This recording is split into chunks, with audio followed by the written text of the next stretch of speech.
የማይደገም ህልም ከፊያሜታ አምሃ።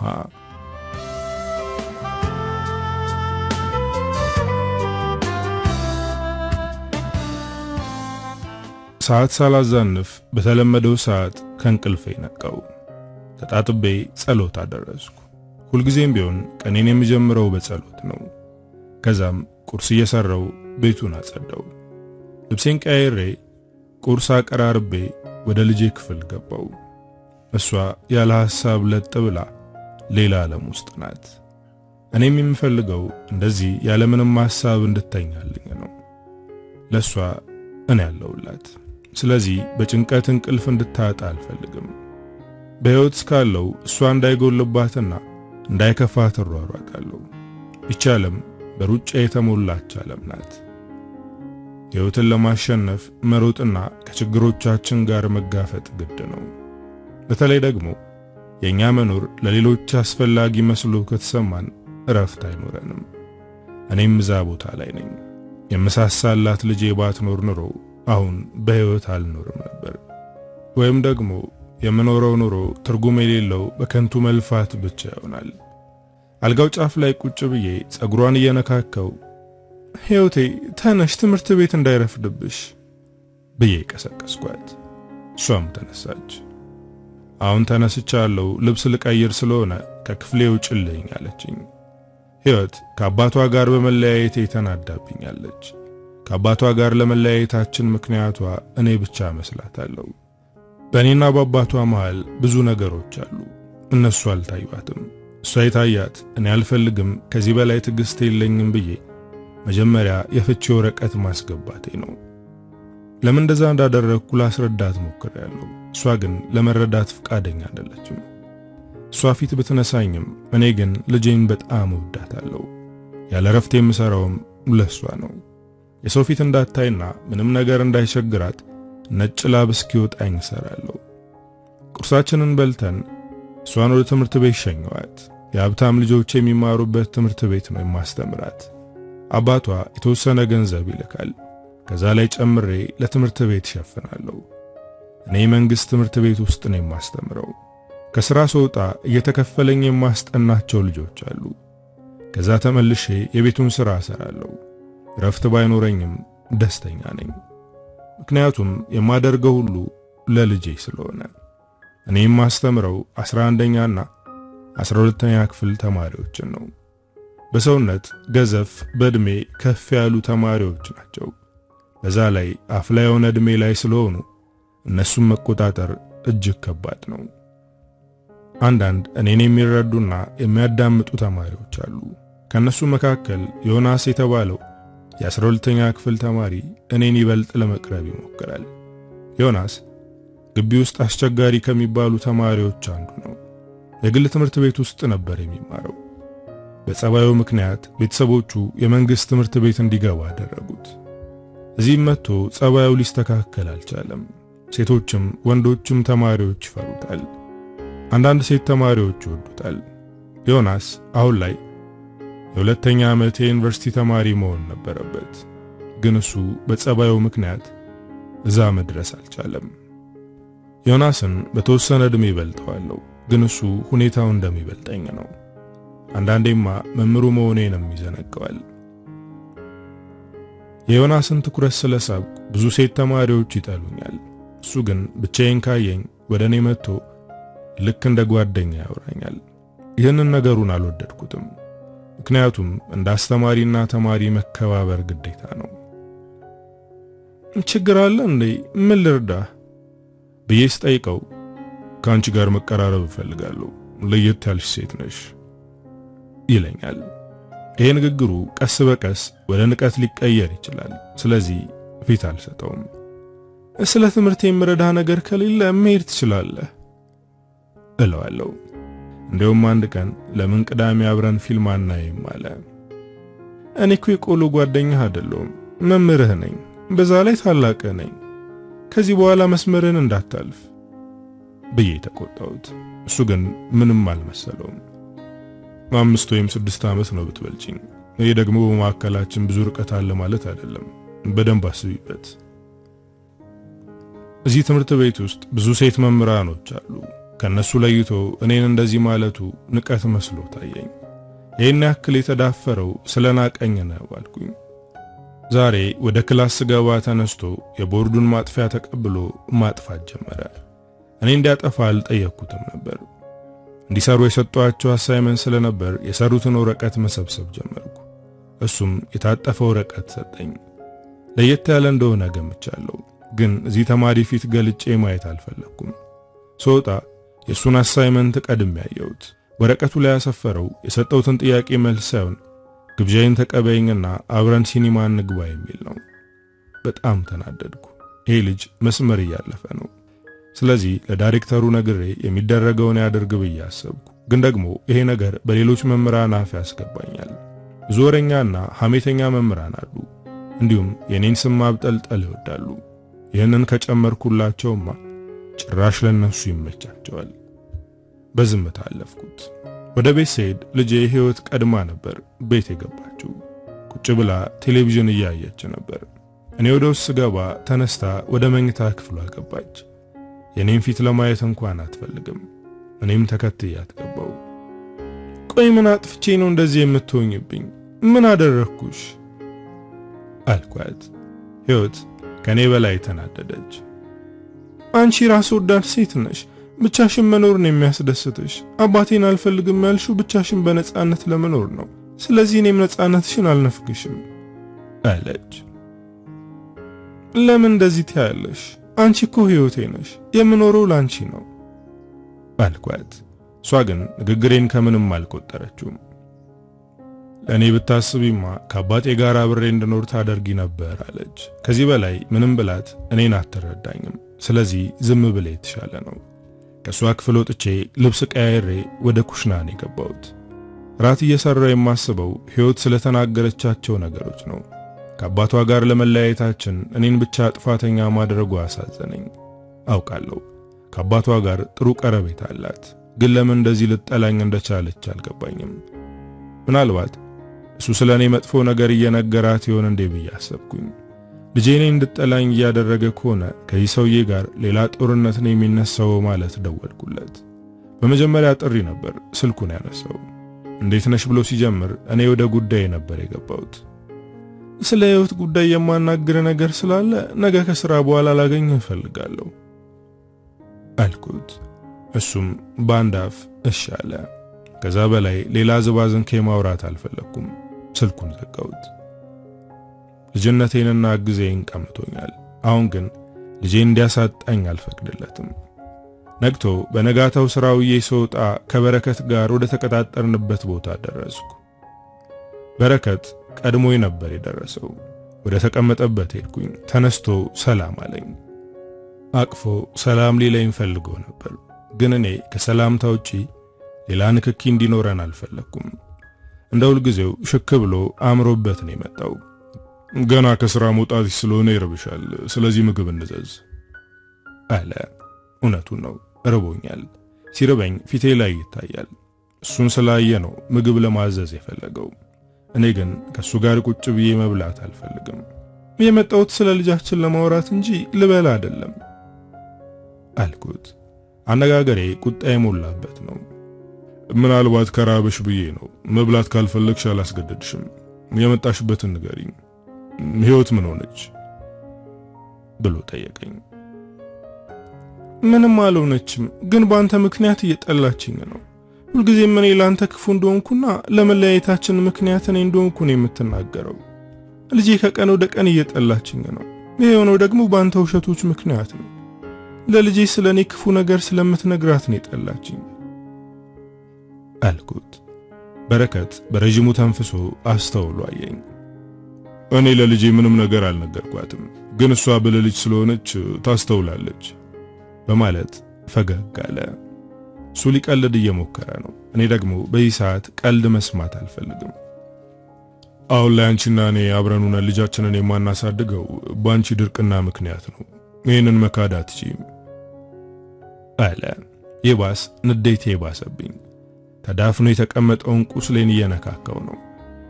የኔና የበረከት ፍቅር በቀላሉ የሚሰበር አይመስልም ነበር፣ ግን አሁን ላይ እንክትክቱ ወጥቷል። ለዚህም እኔን ተጠያቂ ያደረገኝ ነው። የመጀመሪያ ፍቅሬ ነው። ሁለታችንም ገና በልጅነታችን ነበር ፍቅር ውስጥ የገባ ነው። እኔን ያሳደገችኝ ታላቅ እህቴ ናት። እናታችን ልጅ እያለን ነበር የሞተችው። አባታችን እዛው ገጠር ሌላ ሚስት አግብቶ ልጆች ወልዷል። ከአባታችን ጋር ሆነ ከሱ ልጆች ጋር አንቀራረብም። እህቴ እናቴም አባቴም ሆና አሳደገችኝ። ትምህርቴን ጠንክሬ እንድማርና ሕይወቴ እንዲቀየር ብዙ ለፍታለች። ግን በመሃል በረከት ወደ ሕይወቴ ገባ። ከሱ ጋር ክንፍ ያለ ፍቅር ውስጥ ነበርን። ይሄ ነገር የሁለታችንም ቤተሰቦች ጋር ደረሰ። እሱም እኔም በመካከላችን ምንም ነገር የለም ብለን ዋሸናቸው። ግን ግንኙነታችንን በድብቅ ቀጠልን። እህቴ ሁልጊዜ ማታ ማታ ትመክረኛለች። የሷ ምክር ሰለቸኝ። ለወደፊት ሕይወትሽ መሰረቱን የምትይው አሁን ነው፣ ስለዚህ ለምታደርጊው ነገር ተጠንቀቂ ትለኛለች። በአንዱ ጆሮዬ ሰምቼ በሌላኛው አፈሰዋለሁ። ከነሱ ተደብቀን የቀጠልነው የፍቅር ግንኙነት ሕይወትን እንድናረግዝ አደረገኝ። ማርገዜን ሳውቅ በጣም ደንግጬና ፈርቼ ነበር። ግራ ተጋባው። ምን ማድረግ እንዳለብኝ አላውቅም። ለበረከት ስነግረው እሱም ደነገጠ። ሁለታችንም ተማሪዎች ነን። እናትም ሆነ አባት ለመሆን ዝግጁ አይደለንም። በጣም ስለተጨነቅኩ ለእህቴ ነገርኳት። እህቴ ስትሰማ ትገለኛለች ብዬ ፈርቼ ነበር፣ ግን ምንም አላለችም። ቀድማ ብዙ ነገር ነግራኛለች። ሕይወቴን በተሳሳተ አቅጣጫ እንዳልመራ አስጠንቅቃኝ ነበር። እና ምን ወሰንሽ? ልትወልጁ ነው ወይስ ምን ልታደርጊ ነው ብላ ጠየቀችኝ። እኔም እሷን ያማከርኩት ምን ማድረግ እንዳለብኝ እንድታማክረኝ ነበር። እሷ ግን እኔን መልሳ ጠየቀችኝ። በእኔ ቦታ ብትሆኚ ምን ታደርጊያለሽ ብዬ ጠየቅኳት። የእህቴ አስተያየት ከመግደል አይተናነስም። በእነዛ ትላልቅ አይኖቿ አየችኝ። ባንቺ ቦታ መሆን አልችልም። እኔ በጣም ብልህና ጠንቃቃ ሴት ነኝ። የወደፊት ሕይወቴን የሚያበላሽ ነገር አላደርግም አለች። እባክሽ የሆነ ነገር በይኝ አልኳት። እሷም ያለምንም ፍርሃት ጽንሱን አቋርጪው አለችኝ። የእህቴ ፈጣን ውሳኔ አስፈራኝ። እሺ መጀመሪያ በረከትን ላማክረው ስላት በጣም ተናደደች። እና ለምንድነው እኔን ያማከርሽኝ? በእርግጠኝነት እንድትወልጁ ነው የሚፈልገው። ምክንያቱም እሱ ላይ ምንም አይነት ችግር አይፈጥርበትም። እሱ ልጅ ተወለደም አልተወለደም ትምህርቱን ይቀጥላል። አንቺ ግን ማቋረጥሽ አይቀርም። ከዛ በኋላ ሙሉ ለሙሉ ሕይወትሽ ይቀየራል። ህልምሽ ላይ ትኩረት አታደርጊም። የራስሽን ዓላማ ትተሽ ልጅ ስታሳድጊ ትኖሪያለሽ። ስለዚህ እሱን ማማከርሽን ትተሽ እኔ የምልሽን ታደርጊያለሽ በማለት ቀጭን ትዕዛዝ ሰጠችኝ። እኔ ግን እሷን አልሰማውም። ወደ በረከት በመሄድ ምን እናደርግ ብዬ አማከርኩት። እሱም ከቤተሰቦቹ ጋር ተማክሮ ነበር የመጣው። ልጃችን ይወለዳል፣ ከቻልን አብረን እናሳድገዋለን፣ ካልሆነ ግን የኔ ቤተሰቦች ያሳድጉታል አለ። በንግግሩ አዘንኩ። ለምንድነው አንተና እኔ አብረን ሆነን ልጃችንን የማናሳድገው አልኩት። እሱም ደስ ይለኛል፣ ስለዚህ ከዚህ በኋላ እህትሽ የምትልሽን አትስሚ አለኝ። የእህቴን ንግግር ሳልሰማ እሱን መስማት ጀመርኩ። ጭራሽ እሱን አትናገሪው ያልኩኝ ከሷ ጋር እጣላለሁ። የበረከት ቤተሰቦች ለኔ የሚያሳዩኝ ንቀት እህቴን ያናድዳታል። እኔ እሷ እንደምትለው እነሱ የሚያደርጉት ነገር አይታየኝም። ጥሩና የተከበሩ ሰዎች ናቸው። ንቀት ያለብሽ አንቺ ነሽ በማለት ከሷ ጋር ተጣልቼ ከቤት ወጣው። እኔ ያሰብኩት በረከት ወደ ቤተሰቦቹ ቤት ይዞኝ ይሄዳል ብዬ ነበር፣ ግን እንደዛ አላደረገም። እነሱም እኔን ለመቀበል ዝግጁ አልነበሩም። ቤት ተከራይተን እሱና እኔ አብረን መኖር ጀመርን። እሱ ትምህርቱን ቀጥሏል፣ እኔ ግን አቋረጥኩኝ። የእሱ ቤተሰቦች በሚሰጡን ጥቂት ገንዘብ ነበር የምንኖረው። ቤት ውስጥ የሚበላ ከሌለ እሱ ወደ እናቱ ቤት ሄዶ ይበላል። እኔ ግን በረሃብ እየተቆራመጥኩ ተኛለሁ። ወደ እህቴ ቤት ብሄድ በሯን እንደማትዘጋብኝ አውቃለሁ። ግን ደግሞ እንደዛ ተናግሪያት አሁን ራቤን ብዬ መሄድ አሳፈረኝ። በእኔ እጅግ ተናዳለች። ከዚህ በኋላ እህቴ የለኝም ብላ ምላ ተገዝታለች። ሰውልድም አልመጣችም። ከሆስፒታል ስወጣ የበረከት ቤተሰቦች ወደ ቤታቸው ወስደው ያርሱኛል ብዬ ነበር፣ ግን እንደዛ አላደረጉም። እናቱ ለ3 ቀን ብቻ ቆይታ ሄደች። አባቱና እህቱ አንድ ቀን መተው ነው ያዩኝ። የነሱ ሲሆን እኔን ያበሳጨኝ የበረከት ሁኔታ ነው። ችላ ያለኝና ፍቅሩም እየቀነሰ ነበር። በጣም እየፈራው ስለነበር ለምንድነው እንደራከኝ የሚሰማኝ ብዬ ጠየቅኩት። እሱም ምናልባት የእውነት ልባችን እየተራራቀ ይሆናል ብሎ አባሰብኝ። እኔና በረከት በይፋ ጋብቻ ባንፈጽምም አብረን እየኖርን ነበር። አንድ ቤት ውስጥ እንኖራለን፣ ግን ደግሞ ቤታችን ሰላም የለውም። እሱ ትምህርቱን ቀጥሏል። ቤተሰቦቹ ኮሌጅ እንዲማር እየከፈሉለት ነው። እኔን የሚረዳኝ ቤተሰቦቹ በሚሰጡት ገንዘብ ነው። እኔ ደግሞ ቤት ቁጭ ብዬ ልጄን እያሳደግኩ ነው። ሕይወት እንዳሁኑ ነጭናጫና ረባሽ አልነበረችም። ጸባይ ያላት፣ ፈገግ ስትል ልብን የምታሞቅ ልጅ ነበረች። እሱ ከቤተሰቦቹ ጋር የፈለገውን እያደረገ፣ እኔ ግን ከእህቴ ጋር ተቆራርጬ ቀረው። እሷም በእኔ ተስፋ ቆርጣለች። ሕይወት አደገች። የኔና የበረከት ግንኙነትም ውሉ ያለየለት ግንኙነት ነበር። ተምሮ ተመረቀ። ልጃችንም አድጋ ትምህርት ቤት ገባች።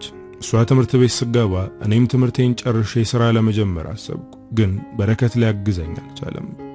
ተመርቆ ሥራ ከያዘ በኋላ እኔና ልጄን ትቶን ከቤተሰቦቹ ጋር መኖር ጀመረ።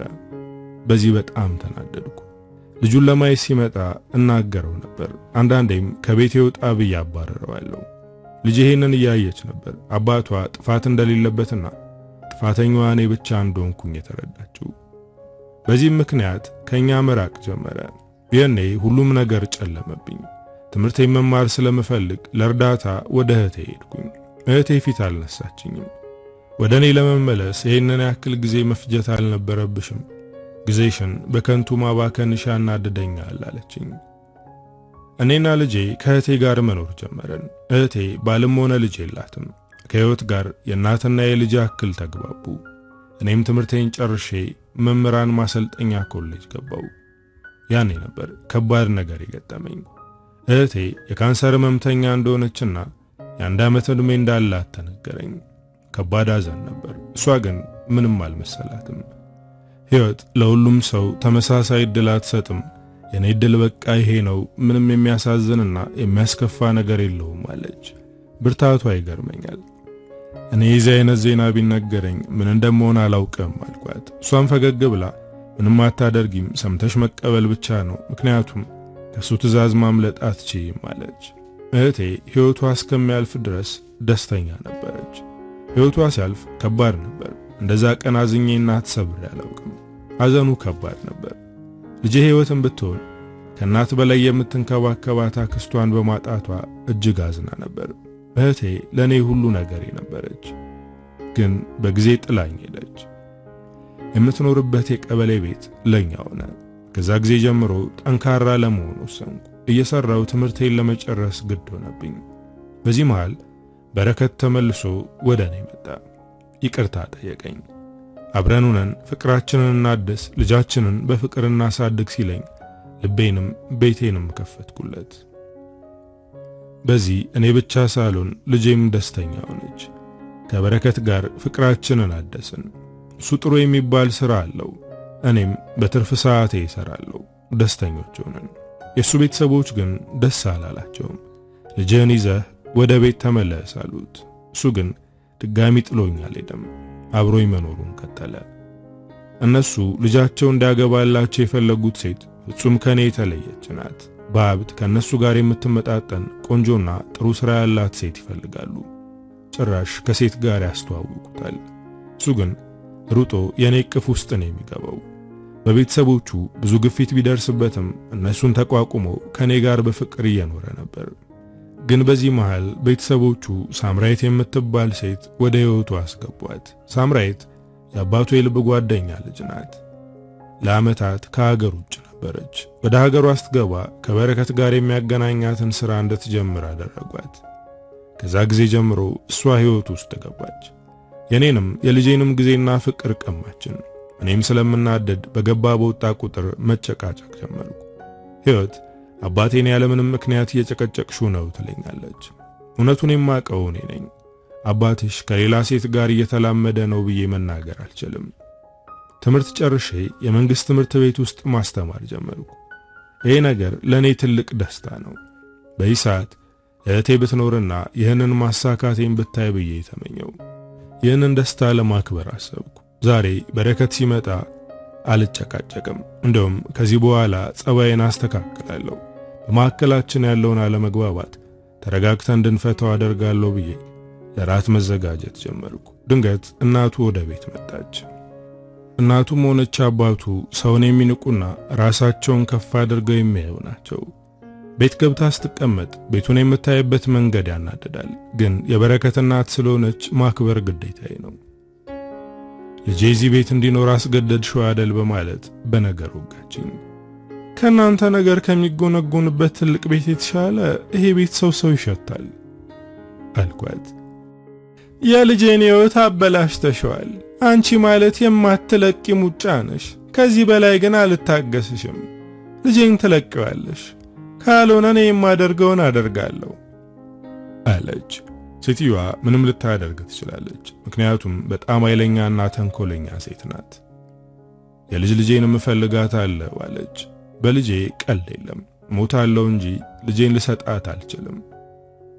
በልጄ ቀልድ የለም፣ እሞታለሁ እንጂ ልጄን ልሰጣችሁ አልችልም አልኳት። ልጅሽን እንዳታጪ ከፈለግሽ ከኔ ልጅ ራቂ። አሁን ለሱ የምትሆን ሴት ወደ ሕይወቱ ገብታለች፣ ስለዚህ ጥሩ ሕይወት ይኑርበት ብላ ተናግራ ሄደች። የበረከት እናት ልጄ እንዳታሳጣኝ ፈርቻለሁ። በተጨማሪም ሳምሪ ወደ በረከት እየቀረበች እንደሆነ መስማት ያስጨንቆኛል። ደስታዬ ጠፋ። ለራት ያሰብኩትን የሥራዬ ደስ ተውኩት። ባዘጋጅም በረከት በጊዜ መምጣት አይችልም ነበር። የሥራ ራት አለብኝ አለኝ። ግን የሥራ ራት እንዳልሆነ በነጋታው አውቄያለሁ። ያመሸው ከሳምራዊት ጋር ነው። ከሷ ጋር ማምሸቱ ሳያንስ የሥራ ምሽት ነበር ብሎ አሸኝ። በዚህ በጣም ተናደድኩ። እንዲያውም ከዚህ በኋላ አብረን መሆን አንችልም አልኩት። ይህንን ስናገር ሕይወት እየሰማችኝ ነበር። በሰዓቱ እሱም ብዙም አልተጫነኝም። ለምን ብሎ እንኳን አልጠየቀኝም። የምትፈልጊው ከሆነ ካንቺ ርቃለሁ ብሎ ወጥቶ ሄደ። ከዛ በኋላ ሕይወት ጠምዳ ያዘችኝ። አባቴን ያልፈለግሽው አንቺ ነሽ፣ ሌላ ወንድ ስለምትፈልጊ ነው ብላ ጭራሽ የማይገናኝ ነገር አሰበች። ከቤት ከወጣ በኋላ ወደ ቤተሰቦቹ ቤት ሄደ። ሕይወት ማልቀስና መረበሽ ጀመረች።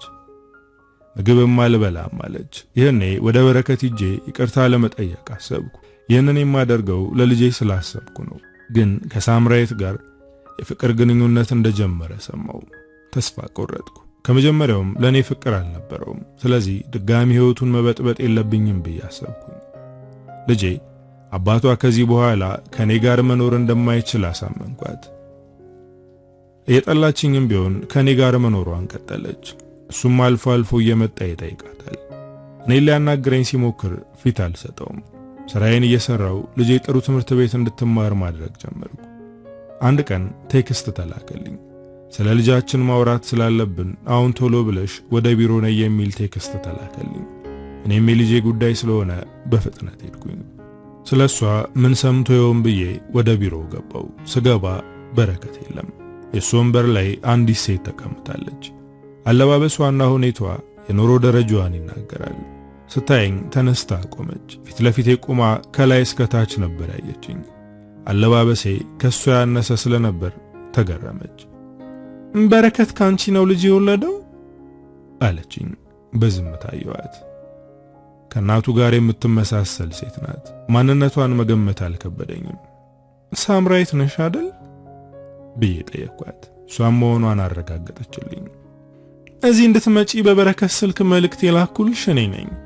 አንቺና እኔ ማውራት አለብን አለችኝ። ውስጤ በቅናት እየነደደ ነው፣ ግን እሷ እንድታውቅብኝ አልፈለኩም። ምንድነው የምናወራው በማለት ጠየቅኳት። ከዚህ በኋላ ከበረከት ጋር የሚያቀራርብሽ ነገር እንዲኖር አልፈልግም። ስለዚህ ሕይወትን በራሽ ፈቃድ ትሰጪናለሽ አለችኝ። ይሄ ድፍረት የተሞላበት ንግግሯ ይበልጥ አበሳጨኝ። እንዴት ነው አምጬ የወለድኳት ልጄ ላንቺ የምሰጥሽ አልኳት። እሷም ወደ እኔ ቀረብ ብላ ምክንያቱም አንቺ ለልጅሽ የተሟላ ሕይወት ልትሰጫት አልቻልሽም፣ አንቺ ለእናትነት ብቁ አይደለሽም አለችኝ። ንዴት ሰውነቴን ሲቆጣጠረኝ ይታወቀኛል። ወደ ኋላ ገፋኋት። የኔ ለመውደቅ ተንገዳገደች። ገፍቻት ለመውጣት ወደ በሩ ስራመድ በጩኸት ቢሮውን አደባለቀችው። ደንግጬ ዞር ስል መሬት ላይ ተዘርግታ ተኝታለች። ምንም ሳልላት ወጣው። ወዲያው በረከት ከሌላኛው ቢሮ ሲወጣ ፊት ለፊት ተገጣጠምን። ሳይኝ ደንግጧል። ግን ሳምራዊት እየጮኸች ስለነበር እኔን ለማናገር ጊዜ አልነበረውም። አልፎኝ ሄደ። ከቢሮ ወጥቼ ወደ ቤት ሄድኩኝ። አመሻሽ ላይ በረከት እሳት ለብሶ እሳት ጎርሶ ወደ እኔ መጣ። ልጄን እያስጠናው ነበር። በሩን በርግዶ ሲገባ ሁለታችንም በድንጋጤ ከተቀመጥንበት ተነስተን ቆምን።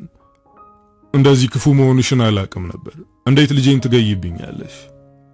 አለ ሲቃና ንዴት ጉሮሮውን እያነቀው። ልጄን ሲል ዞር ብዬ ህይወትን አየዋት።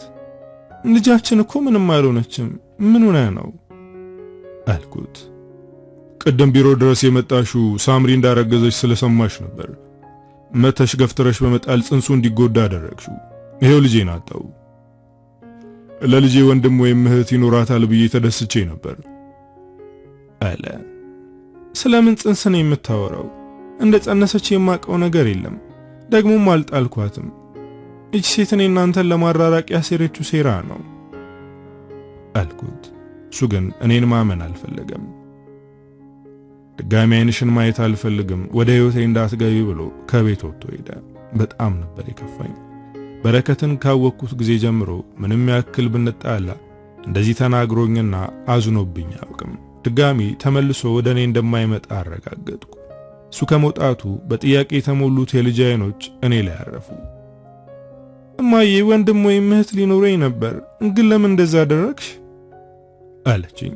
በልጅ አንደበት የዚህ አይነት ጥያቄ ሲቀርብልኝ በጣም ደነገጥኩ። እኔ ምንም እንዳላደረግኩ አውቃለሁ፣ ግን ደግሞ አሁን በዚህ ሁኔታ አዝና ስትጠይቀኝ ያደረግኩት ያክል ተሰማኝ። በዝምታ አስተውያየዋት። እንደሌላው ጊዜ ተናዳ አልጮኸችብኝም። በዝምታ ደብተሯን ይዛ ወደ ክፍሏ ገባች። ገፍቼ ጥያታለሁ እንዴ በማለት ራሴን ጠየቅኩት። ምንም ነገር እንዳላደረግኩ አውቃለሁ፣ ግን አሁን ተጠራጠርኩ። ራሴን ካረጋጋው በኋላ ወደ ልጄ ክፍል ገባው። እኔ ስገባ ፊቷን አዙራ ተቀመጠች። ከልጄ ጎን በመቀመጥ ምንም ነገር እንዳላደረግኩ ነገርኳት። እኔ እህት ወይም ወንድም ሊኖርሽ እንደነበር የማውቀው ነገር የለም። በዛ ላይ ምንም ያደረግኩት ነገር የለም። እኔ እኮ እናት ነኝ። የምሳሳላት ልጅ አለችኝ። እንዴት ብዬ ሰው ጎዳለሁ አልኳት። ስታዳምጠኝ ቆየች። ይህን እንደማታውቅ ያውቃለሁ ማዬ፣ እኔ ያዘንኩት የአባዬ ህይወት ውስጥ ሌላ ሴት በመግባቷ ነው አለችኝ። ልጄ ስላመነችኝ ደስ ብሎኛል፣ ግን እንደዚህ በመከፋቱ አዘንኩኝ። ልጄ ህይወት እንደዚህ ናት። አንደኛው ታሪክ ሲያበቃ ሌላኛው ይቀጥላል። የኔና የአባትሽ ታሪክ አብቅቷል። አሁን ከሌላ ሴት ጋር ታሪክ እየጻፈ ነው አልኳት። ህይወት በጭንቀት ተነፈሰች። እማዬ አባዬ ተጸጽቶ ከተመለሰ ግን ይቅር ትይዋለሽ አይደል?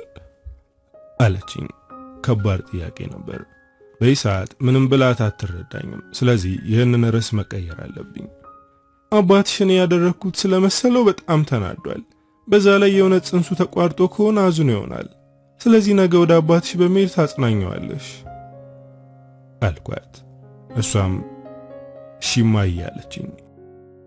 የሳምራዊት ተንኮል ግን ከውስጤ ሊጠፋ አልቻለም። እኔን የጠራችኝ በዚህ ወንጀል ለመወንጀል ስላሰበች እንደሆነ አሁን ገባኝ። በነጋታው ህይወት ወደ አባቷ ሄደች። ስትሄድ እዛ ጥሩ ነገር አልገጠማትም። ሳምራዊት ልጄን አመናጨቀቻት። እናትሽ ልጄን ገላብኛለች፣ ዓይንሽን ማየት አልፈልግም አለቻት። በሰዓቱ በረከት ስለነበር ህይወትን ከቤት ይዞ ወጥቶ አባብሎ ወደ ቤቷ ሸኛት። ስትመጣ መጀመሪያ ያየሁት ዓይኖቿን ነበር። እሷ ማልቀሷን ለመደበቅ ስትሞክር፣ እኔ ግን ዝም ብዬ ማለፍ አልቻልኩም። ምን ሆነሽ ነው ብዬ ስጮህባት ሳምራዊት እንዳስለቀሰቻት ነገረችኝ። በንዴት ራሴን አላውቅም ነበር ከቤት ስወጣ። እማዬ ተረጋጊ ብላ ልታረጋጋኝ ሞከረች። እኔ ግን የምረጋጋበት ሰዓት አልነበረም። በንዴት ወደ ነበረከት ቤት ሄድኩኝ። ሳምራዊት ሶፋ ላይ ተኝታለች። የበረከት እናት እግሯን እያሸቻት ነው። በረከት ተክዞ ተቀምጧል።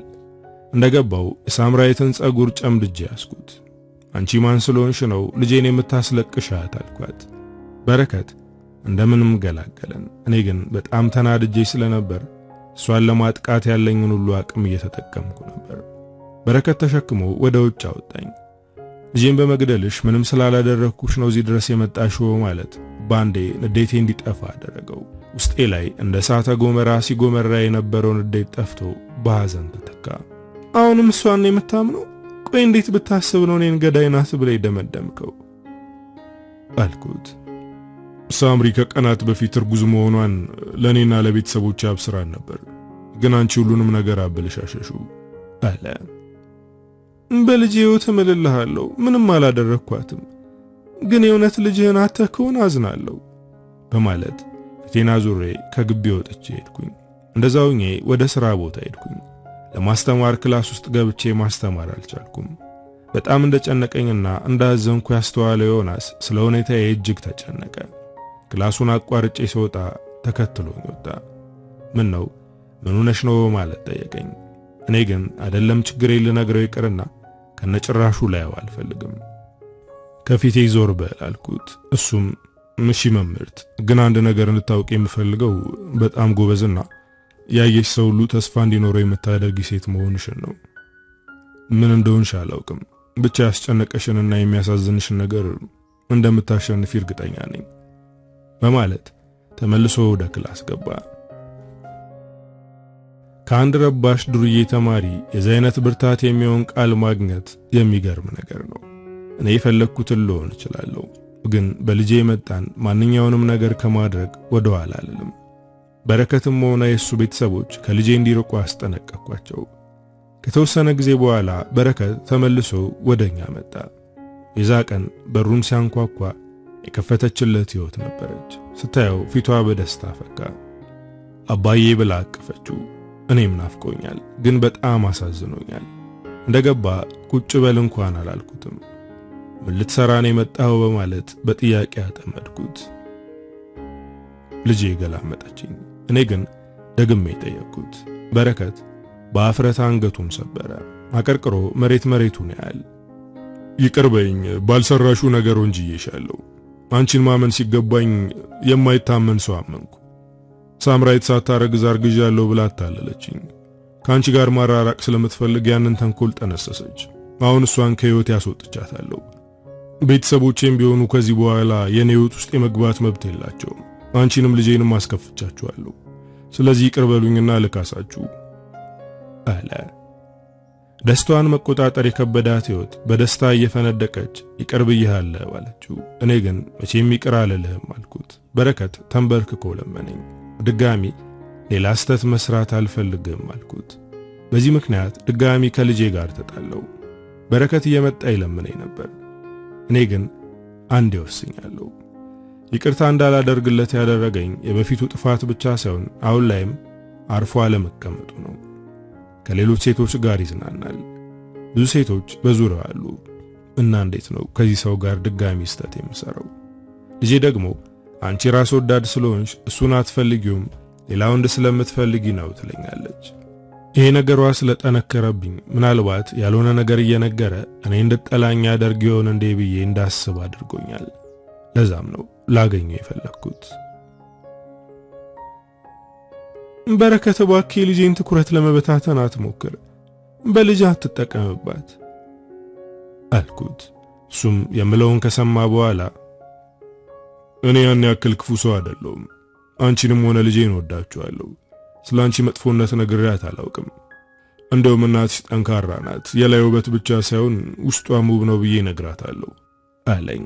ምንም ቢል እያመንኩት አይደለም፣ ምክንያቱም የልጄ ጸባይ እጅግ ተቀያይሮብኛል። እንደውም ከሷ ብትርቅ ደስ ይለኛል ስለው ተናደደ። ከልጄ ለማራቅ ሰበብ እየፈለግሽ እንደሆነ ገብቶኛል፣ ግን አይሳካልሽም።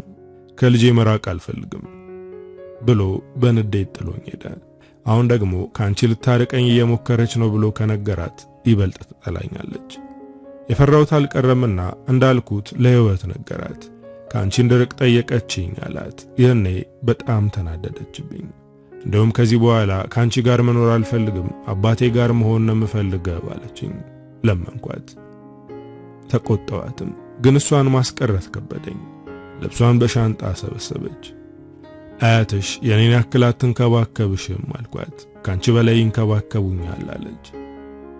እሺ እባክሽ ብቻዬን ትተሽኝ አትሂጂ፣ እኔ እኮ ብቸኛ ነኝ አልኳት። አንቺ ብቻሽን መሆን የምትፈልጊ ሴት ነሽ፣ ስለዚህ እኔ ከዚህ በኋላ ካንቺ ጋር መኖር አልችልም አለች። ልጄ ትታኝ እንዳትሄድ አጥብቄ ለመንኳት። እሷ ግን ከኔ ጋር የመሆን ፍላጎት እንደሌላት ነግራኝ ሄደች። ብቻዬን ቀረው። እህቴም ሆነች ልጄ አብረውኝ አይደሉም። በሰዓቱ ተስፋ ቆርጬ ነበር። ግን ልጅ አትጨክንብኝም ተመልሳ ትመጣለች ብዬ ተስፋ አደረግኩ። ስራ መስራት አስጠላኝ። ለማስተማር ወደ ክላስ ብገባም እንደ ወትሮው በስርዓት አላስተምርም። በረፍት ሰዓት እዛው ግቢ ውስጥ ከሰዎች ጋር ዞር ያለ ቦታ ተቀመጥኩ።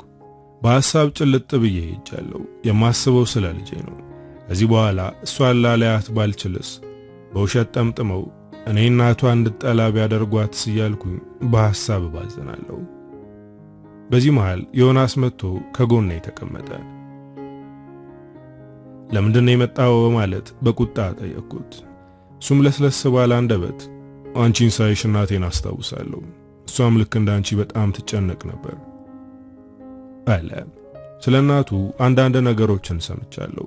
እናቱ ራሷን አጥፍታ እንደሞተችና አሁን አባቱ ያገባት ሚስት እሱን እንደማትንከባከበው ሰምቼ ነበር።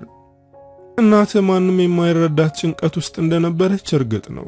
እሷ የነበረችበት ሁኔታ በመጠኑም ቢሆን ይገባኛል አልኩት። አሁን ያለችው እናቴ ማንም በማይገምተው ሁኔታ ከባበላ የተንኮል የተካነች ሴት ናት። እናቴ ራሷን ለማጥፋት ምክንያት የሆነች ሴት ናት አለ። ዮናስ አሳዘነኝ።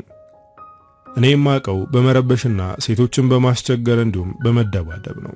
አሁን እንደዚህ አዝኖ ሳይው አሳዘነኝ። ለኔ የሚያሳየው ፍላጎት ያናድደኛል። ምክንያቱም እሱ እንደሚለው በ5 ወይም በ6 ዓመት ብቻ ሳይሆን ከዛ በላይ ይበልጠዋለሁ። ልጄን የሚበልጣት በተወሰነ ዓመት ነው። እሱ ግን ይህንን እያወቀ ለኔ ፍላጎት ያሳያል። ይሄ ነገሩ ያናድደኛል። አሁን ግን ስለ እናቱ ሲያወራ አዘንኩለት። እናቴ እኔን ከወለደች በኋላ አባቴ ሌላ ሴት ደረበባት። ይህን ነገር ስታውቅ መበሳጨት ጀመረች። ቤታችን ሰላም አልነበረውም። ይባስ ብላ አሁን ላይ እንጀራ እናቴ የሆነችው ሴትዮ ቤት ድረስ እየመጣች አንቺን አይፈልግሽም፣ ልጅሽን ይዘሽ ከዚህ ጥፊ ትላታለች። እናቴ ከቀን ወደ ቀን ነገር ሁሉ እየከበዳት መጣ። ሴትዮዋ እኛን ከቤት ለማስወጣት እየጣረች ነበር። በዛ ላይ የእናቴ ቤተሰቦች ጥፋቱን ሁሉ እሷ ላይ ያላክካሉ። ሁሉም ነገር ጨለመባት። በሰዓቱ የምታማክረው ጓደኛ እንኳን የላትም።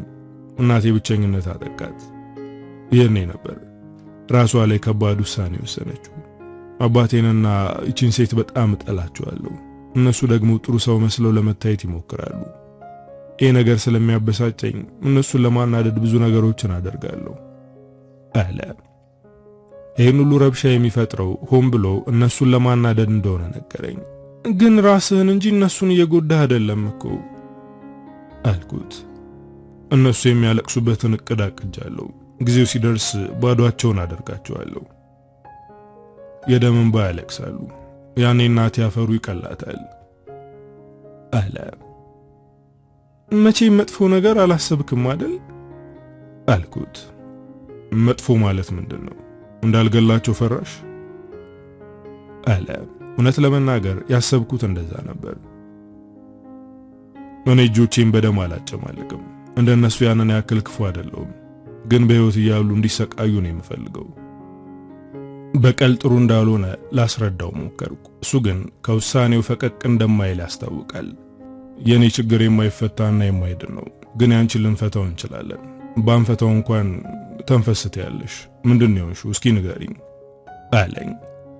ታናሼ ነው ወይም ተማሪ ነው ብዬ ይችላል አልኩትም። የሚሰማኝን ስሜት ነገርኩት።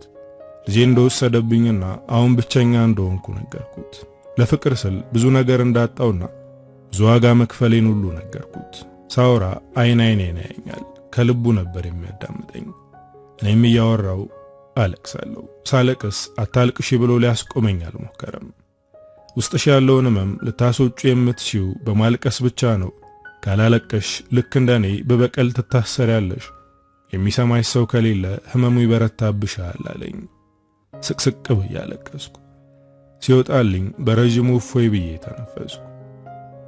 ስላዳመጥከኝ ከልብ አመሰግናለሁ። ከዚህ በፊት ስላመናጨኩ ይቅርታ። እንደዚህ ተጎዳህና ቁም ነገረኛ ልጅ መሆንን ስላላወቅኩ ነው አልኩት። ችግር የለውም፣ ግን ከዚህ በኋላ ጓደኛ ሆነናል አይደል አለኝ።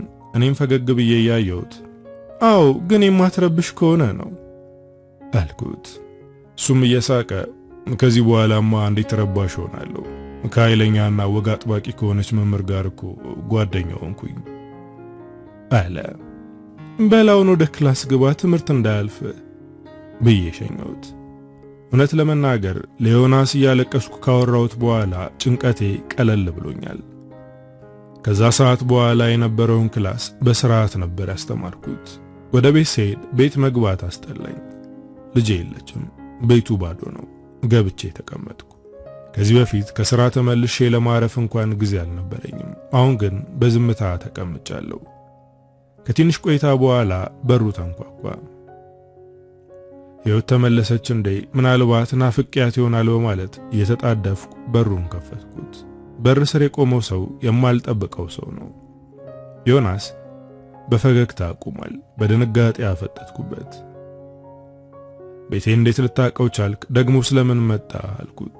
እሱም በእጁ የያዘውን መጽሐፍ እየሰጠኝ ይህም መጽሐፍ ብታነቢው ይጠቅምሻል፣ ብቻሽን ቤት ውስጥ መቀመጥ ይጨንቃል፣ ስለዚህ መጽሐፍ ይዤልሽ መጣሁ አለ። እዛው ትምህርት ቤት ልትሰጠኝ ትችል ነበር፣ እንዴት እንደዚህ ታደርጋለህ አልኩት። ይህንን ማድረጌ ካስከፋሽ በጣም ይቅርታ፣ መጽሐፉን ሰጥቼሽ ለተወሰነ ሰዓት ብናወራ ብዬ ነበር የመጣሁት አለ። ጭራሽ ከኔ ጋር የኔ ቤት ውስጥ ለማውራት ነው የመጣው አልኩት በቁጣ። ቤት ስገባ የእንጀራ እናቴ በነገር ነበር የተቀበለችኝ። አንተም እንደ እናትህ ራስን የምታጠፋበትን ጊዜ እየጠበቅኩ ነው ብላ ተናገረችኝ። ሴትዮዋን አንቄ ለመግደል አስቤ ነበር። እንደምንም ራሴን ተቆጣጠርኩ። ይህንን ስሜት ለሆነ ሰዓት ካልተነፈስኩ አይለቀኝም። አብሮኝ የሚያብድ እንጂ የሚያዳምጥ ጓደኛ የለኝም። ሲጨንቀኝ መጽሐፉን ሰበብ አድርጌ ወደ አንቺ መጣሁ አለ። አነጋገሩ እጅግ ያሳዝናል። በቃ ልረብሽሽ አልፈልግም በማለት ፊቱን ሲያዞር ዝም ማለት አልቻልኩም። በቃ ና ግባ፣ ሻይ ጠጥተህ ትሄዳለህ አልኩት። እሱም በደስታ ፈገግ አለ። ወደ ውስጥ ይዤው ገባው። ሶፋው ላይ ከመቀመጡ በፊት ቆሞ የቤቱን ዙሪያ ገባ አየ። እኔም ሻይ ለማፍላት ወደ ጓዳ ገባው። ሻይ አፍልቼ ከኩኪስ ጋር አቀረብኩ። ደስ የሚል ቤት አለሽ አለ። ሰው የሚኖርበት ቤት ቪላ እንደሆነ ስለማውቅ የተናገረው ነገር ቀልድ መሰለኝ። ካንተ ቤት ባይበልጥም አው ደስ የሚል ቤት ነው ያለኝ አልኩት። እኔ እኮ ቤት የለኝም፣ የምኖርበት ቪላ የአባቴ ነው አለ። የአባትህ ማለት ያንተ ነው፣ ምንድነው ልዩነቱ አልኩት። የኔ የምለው ራሴ በላቤ ሰራውት ቢሆን ነበር። ዮናስ እንደዚህ ተረጋግቶ ሲያወራ ይስባል። ይህን ሁሉ ጊዜ አስተምሬዋለሁ፣ ግን አንድም ቀን እንደዚህ ተረጋግቶ አይቼው አላውቅም። ከቅርብ ጊዜ ወዲህ አዳዲስ ጸባዮችን እያየሁበት ነው። እኔም በስርዓት እያዳመጥኩት ነው። እንደዚህ የተረጋጋ መሆንን ማመን ከበደኝ አልኩት። እሱም ከት ብሎ ነበር የሳቀው። እንደዚህ ተረጋግቼ የማወራው እናቴ እያለች ነበር። እሷ ከሞተች በኋላ ሕይወቴ በንዴት የተሞላ ነው። ሁሉም ነገር ያናድደኛል። መደባደብና መረበሽ ያስደስተኛል። ትምህርት መማር አልፈልግም። በተደጋጋሚ ወደኩትም መማር ስለማልፈልግ ነው። እንዳላቋርጠው እናቴ መቃብር ውስጥ ሆና ታዝንብኛለች ብዬ ስለማስብ ነው። እኔ ምንም በሆነ አንተ ትምህርት እንደምትቀጥል ቃል ግባልኝ ብላ ቃል አስገብታኛለች አለ። 4 ዓመት ከትምህርት ወድቋል፣ ግን አላቋረጠም። እየተማረ ነው። አሁን አብሯቸው የሚማሩት እኩዮቹ አይደሉም። እሱ ግን ምንም ሳይመስለው መማሩን ቀጥሏል። ዮናስ ቀና ብሎ ኮርኒሱን ተመለከተው። ወደ በሩ አካባቢ ያለው ኮርኒስ ተላቆ ቆርቆሮ ይታያል። ለምንድነው ክፍት የሆነው ብሎ ጠየቀኝ። ኮርኒሱ በአጋጣሚ እንደለቀቀና ለማስተካከል ጊዜ እንዳጠረኝ ቀለል አድርጌ ነገርኩት። ሻዩን ጨርሶ ከጠጣ በኋላ ተነስቶ ወንበር ላይ በመቆም ኮርኒሱን አየው። ሚስማርና መምቻ ቀብይኝ አለ። ኧረ ተው አትቸገር ብለውም አልሰማኝም። ዮናስ የተበላሸውን ኮርኒስ አሳምሮ ሰራው። የሀብታም ልጅ ብትሆንም ስራ ላይ ጎበዝ ነህ አልኩት። ፈገግ ብሎ ተመለከተኝ። የሀብታም ልጅ እንጂ ሀብታም አይደለሁም። ስለዚህ መስራት ግዴታዬ ነው። እንደውም ከዚህ በኋላ ስራ ጀምራለሁ። አሁን አንቺ ጎበዝ ብለሽ ሞራል ሰጥተሽኛል አለ። ከዮናስ ጋር ከዛ በኋላ ይበልጥ ተቀራረብን። ልጄ በመሄዷ ብቸኝነት ተሰምቶኝ ነበር። ግን እግዚአብሔር ይስጠውና እሱ ብቸኝነት እንዳይሰማኝ ያደርገኝ ጀመር። አንዳንዴ እመጣለሁ ብሎ ሲቀር ደውዬ ምን ነው ቀረህ ማለት ጀምሬያለሁ። ዛሬ እመጣለሁ ብሎኝ ነበር፣ ግን ቀረ። የኔ ደወልኩለት። ምን ነው ቀረህ አልኩት። እሱም እየመጣ እንደሆነ ነገረኝ። ስልኩን ከዘጋው በኋላ ራሴን መታዘብ ጀመርኩ። ምን እየሆንኩ ነው? ከዚህ ልጅ ሱስ ሊይዘኝ ነው እንዴ አልኩኝ። ግን መልሱን አላገኘሁትም። ዮናስ ሲመጣ ባዶ እጁን አልመጣም። ሻይ ስንጠጣ የምንበላው ኩኪስ ይዞ መጣ። እንደተለመደው ሻይ አፍልቼ ኩኪሳችንን በሻይ ያወራረድን ማውራት ጀመርን። በመሃል አንድ ጥያቄ ልጠይቅሽ አለኝ። እኔም ጠይቅ፣ ተማሪ ያልገባውን ጥያቄ መጠየቅ መብት አለው አልኩት። እሱም ፈራ ተባ እያለ የልጅሽን አባት አሁንም ታፈቅሪዋለሽ ብሎ ጠየቀኝ። ከዚህ በፊት የማቀው እንደማፈቅረው ነበር። ዛሬ ግን በዮናስ አንደበት ስጠየቅ እውነቱ ምን እንደሆነ ጠፋብኝ። ግራ በመጋባት አየሁት። ዮናስ በጥያቄው የተከፋው ስለመሰለው በጣም ይቅርታ፣ መጠየቅ የሌለብኝን ጥያቄ ጠየቅኩ መሰል አለ። አንተና እኔ ስለ ትምህርት እንጂ ስለ ሕይወት መጠየቅ ያለብን አይመስለኝም በማለት ጥያቄውን ከመመለስ አመለጥኩ። ከጥያቄው ባመልጥም ከዓይኖቹ ግን ማምለጥ አልቻልኩም። አተኩሮ እያየኝ ነው። ለምንድን ነው እንደዚህ የምታየኝ አልኩት። አሁንም ዓይኖቹን ከኔ ላይ አላነሳቸውም። በውስጥ አንድ ነገር እያሰብኩ ስለሆነ ነው አለ። የሚያስበው ምን እንደሆነ እንዲነግረኝ ጠየቅኩት። ምናልባት በሕይወት አባት ቦታ እኔ በሆን ብዬ እየተመኘው ነው አለ። አነጋገሩ አሳቀኝ። ምን አይነት ትልቅ ሐሳብ ነው እባክህ ብዬ ቀለድኩ። እሱ ግን ከልቡ ነበር የተናገረው።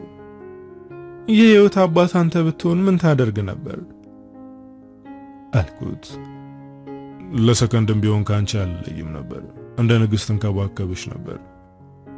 እሱም ብትሆን እንደዛ አታደርግም፣ ምክንያቱም እሱ አንተ እንደምትለው አይነት ሰው አይደለም አልኩት። አሁንም በማዕከላችን ዝምታ ሰፈነ። ግን እያየኝ ነው። እባክህ እንደዚህ አትይኝ፣ ይጨንቀኛል አልኩት። እሺ ብሎ ዓይኑን ቴሌቪዥኑ ላይ አሳረፈ። ሰዓቱ እየመሸ ነው፣ ግን ቅልጥ ያለ ዝናብ እየዘነበ ነው። ሰዓቱን ተመልክቶ በቃ ልሂድ ብሎ ተነሳ። በዚህ ዝናብ እንዴት ትሄዳለህ? እስከሚያባራ ጠብቅና ትሄዳለህ አልኩት። እሱም እሺ ብሎ ተቀመጠ። ዝናቡ እንደቀጠለ ነው። ሰዓቱም ይነጉዳል። ድጋሚ ተነስቶ በሄድ የተሻለ ነው አለ። በቃ ለዛሬ እዚህ ብታድር ጥሩ ይመስለኛል አልኩት። አንቺ እንዲደብርሽ አልፈልግም። ዝናቡ ቢመታኝም ችግር የለውም። ጨው አይደለው አልሟማ አለ። አይደብረኝም፣ ለዛሬ እዚህ ደር አልኩት። እዚህ ደር ስላልኩት ደስ ብሎታል፣ ግን ደስታውን እንዳላውቅበት ፊቱን አዞረ። እዚህ የምታድር ከሆነ ራት መስራት አለብኝ በማለት ወደ ጓዳ ገባው። ራት መስራት ጀመርኩ። እሱም መጥቶ ጓዳ ውስጥ ቆሞ ያወራኝ ጀመር። ያቺ ቁጡ መምህር ሙያ ላይ እንዴት እንደሆነች ለማየት ነው የቆምኩት አለ። የሚያስቆረጥም ራት ነው የምሰራልህ አልኩት። እናያለን አለ። እንዳልኩትም በጣም የሚጣፍጥ ራት ሰርቼ አበላሁት። እጅሽ ይባረክ አለ። ከራት በኋላ ሶፋ ላይ ቁጭ ብለን ቴሌቪዥን ማየት ጀመርን። በማዕከላችን ምንም አይነት ንግግር የለም። በዝምታ ቴሌቪዥኑ ላይ ያፈጠናል። እሱ ምን እያሰበ እንደሆነ አላውቅም። እኔ ግን ብዙ ነገር እያሰብኩ ነው። ምናልባት ከዮናስ ጋር በሌላ አጋጣሚ ተዋውቀን ቢሆን እንዲሁም በእድሜ ኩያ ብንሆን ብዬ ተመኘው። ዞር ብዬ አየሁት። አይኖቹ ቴሌቪዥኑ ላይ ቢሆኑም ጥልቅ ሐሳብ ውስጥ እንዳለ ያስታውቃል። ምናልባት ከኔ ጋር ተመሳሳይ ሐሳብ እያሰበ ይሆናል።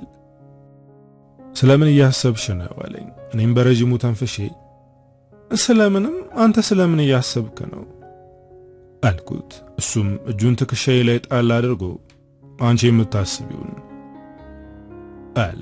ምንም መናገር አልቻልኩም። ዝምታ መልስ ይሆናል። በቃ እየመሸ ነው፣ እንተኛ። የምትለብሰው አመጣልሃለሁ፣ እዚህ ሶፋ ላይ ተኛ አልኩት። እሱም እሺ አለኝ። የሚለብሰው አመጣውለት። በቃ ደህና ደር አልኩት። መኝታ ክፍሌ ገባው። ጎኔን አሳርፌ አይኔን ጨፍኜ ለመተኛት ሞከርኩ፣ ግን እንቅልፍ ሊይዘኝ አልቻለም።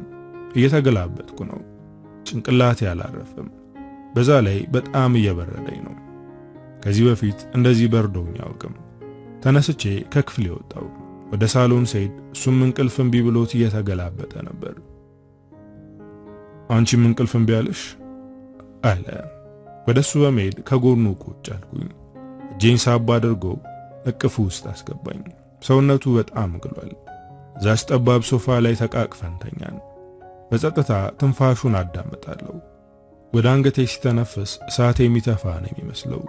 ሙቀቱና ጠረኑ የተለየ ነው። የሱ እቅፍ ውስጥ እንዳለው ጭልጥ ያለ እንቅልፍ ወሰደኝ። እንደ ዛሬ ምቾት ተሰምቶኝ አያውቅም። አባቷ እቅፍ ውስጥ እንደተኛች ሕፃን ሐሳቤን ጥዬ ተኛው። ጠዋት አይኔን ስገልጥ ከቅፉ አላወጣኝም። አጥብቆ እንዳቀፈኝ ነው። በዝምታ አየዋለሁ። እንቅልፍ ውስጥ ቢሆንም እኔን ላለመልቀቅ እጆቹን አጠላልፏቸዋል። ይህን የመሰለ መልከ መልካምና ወንዳ ወንድ ለምንድነው እኔ ላይ ሙጭጭ አለው? በዙሪያው የሱ እኩያ የሚሆኑ ቆንጆ ሴቶች አሉ። ለምን እነሱን አልመረጠም? እኔ እኮ በእድሜ ይበልጠዋለሁ እያልኩ ከራሴ ጋር አወራለሁ። የኔ አይኑን ገለጠ። ሲገልጥ አይን ላይን ተገጣጠምን። ፈገግ ብሎ ምን አይነት ውብ ጠዋት ነው፣ ሁልጊዜም እንደዚህ አይነት ማለዳ ቢገጥመኝ ደስ ይለኛል አለ።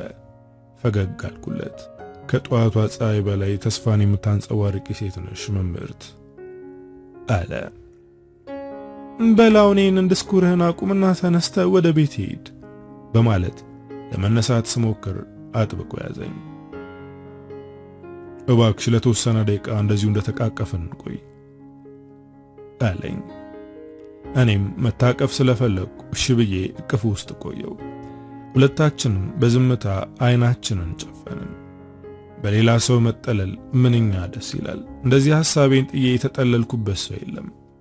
በረከት ጋር በፍቅር ብንከንፍም የሱ እቅፍ ውስጥ የዚህ አይነት ሰላም አላገኘውም። ከሶፋ ሳንነሳ እንደዚህ እንደተቃቀፍን ብንኖር ደስ ይለኝ ነበር። ይሄ ስሜት የተለየ ነው። አሁን ከዚህ ተነስተን ወደ ውጭ ስንወጣ ሌላ የሚያስጠላ ስሜት ይሰማናል አለ። የዚህች ዓለም እውነታ ከዚህ ቤት ውጭ ያለው ነው። እዚህ ያንተና የኔ እቅፍ ውስጥ ያለው እውነታ ደግሞ ከዚህች ዓለም ጋር የሚሄድ አይደለም በማለት ተነሳው። ዮናስ ፊቱን እያሸ ተነሳና ቁርስ እንኳን ሳታበይኝ ነው የሚሄደው አለ። ትምህርት ቤት ይረፍድብሃል። ተነስተ ወደ ቤት ሄድ። ቁርስን በልተህ ሳይረፍድ ወደ ትምህርት ቤት መሄድ አለብህ። እዛ እንገናኝ አልኩት። ደስ የሚል እንቅልፍ ስለተኛው አንቺ ስታስተምሪ ንቅት ብዬ ነው የማዳምጠው በማለት እየሳቀ ወጥቶ ሄደ። ወደ መስኮቱ ጠጋ ብዬ መጋረጃውን ገለጥ አድርጌ ያየሁት። እሱም እያየሁት እንደሆነ ስላወቀ ዞር ብሎ እጁን አውለበለበልኝ። ፈገግ ብዬ መጋረጃውን ጋርጄ ተመለስኩ።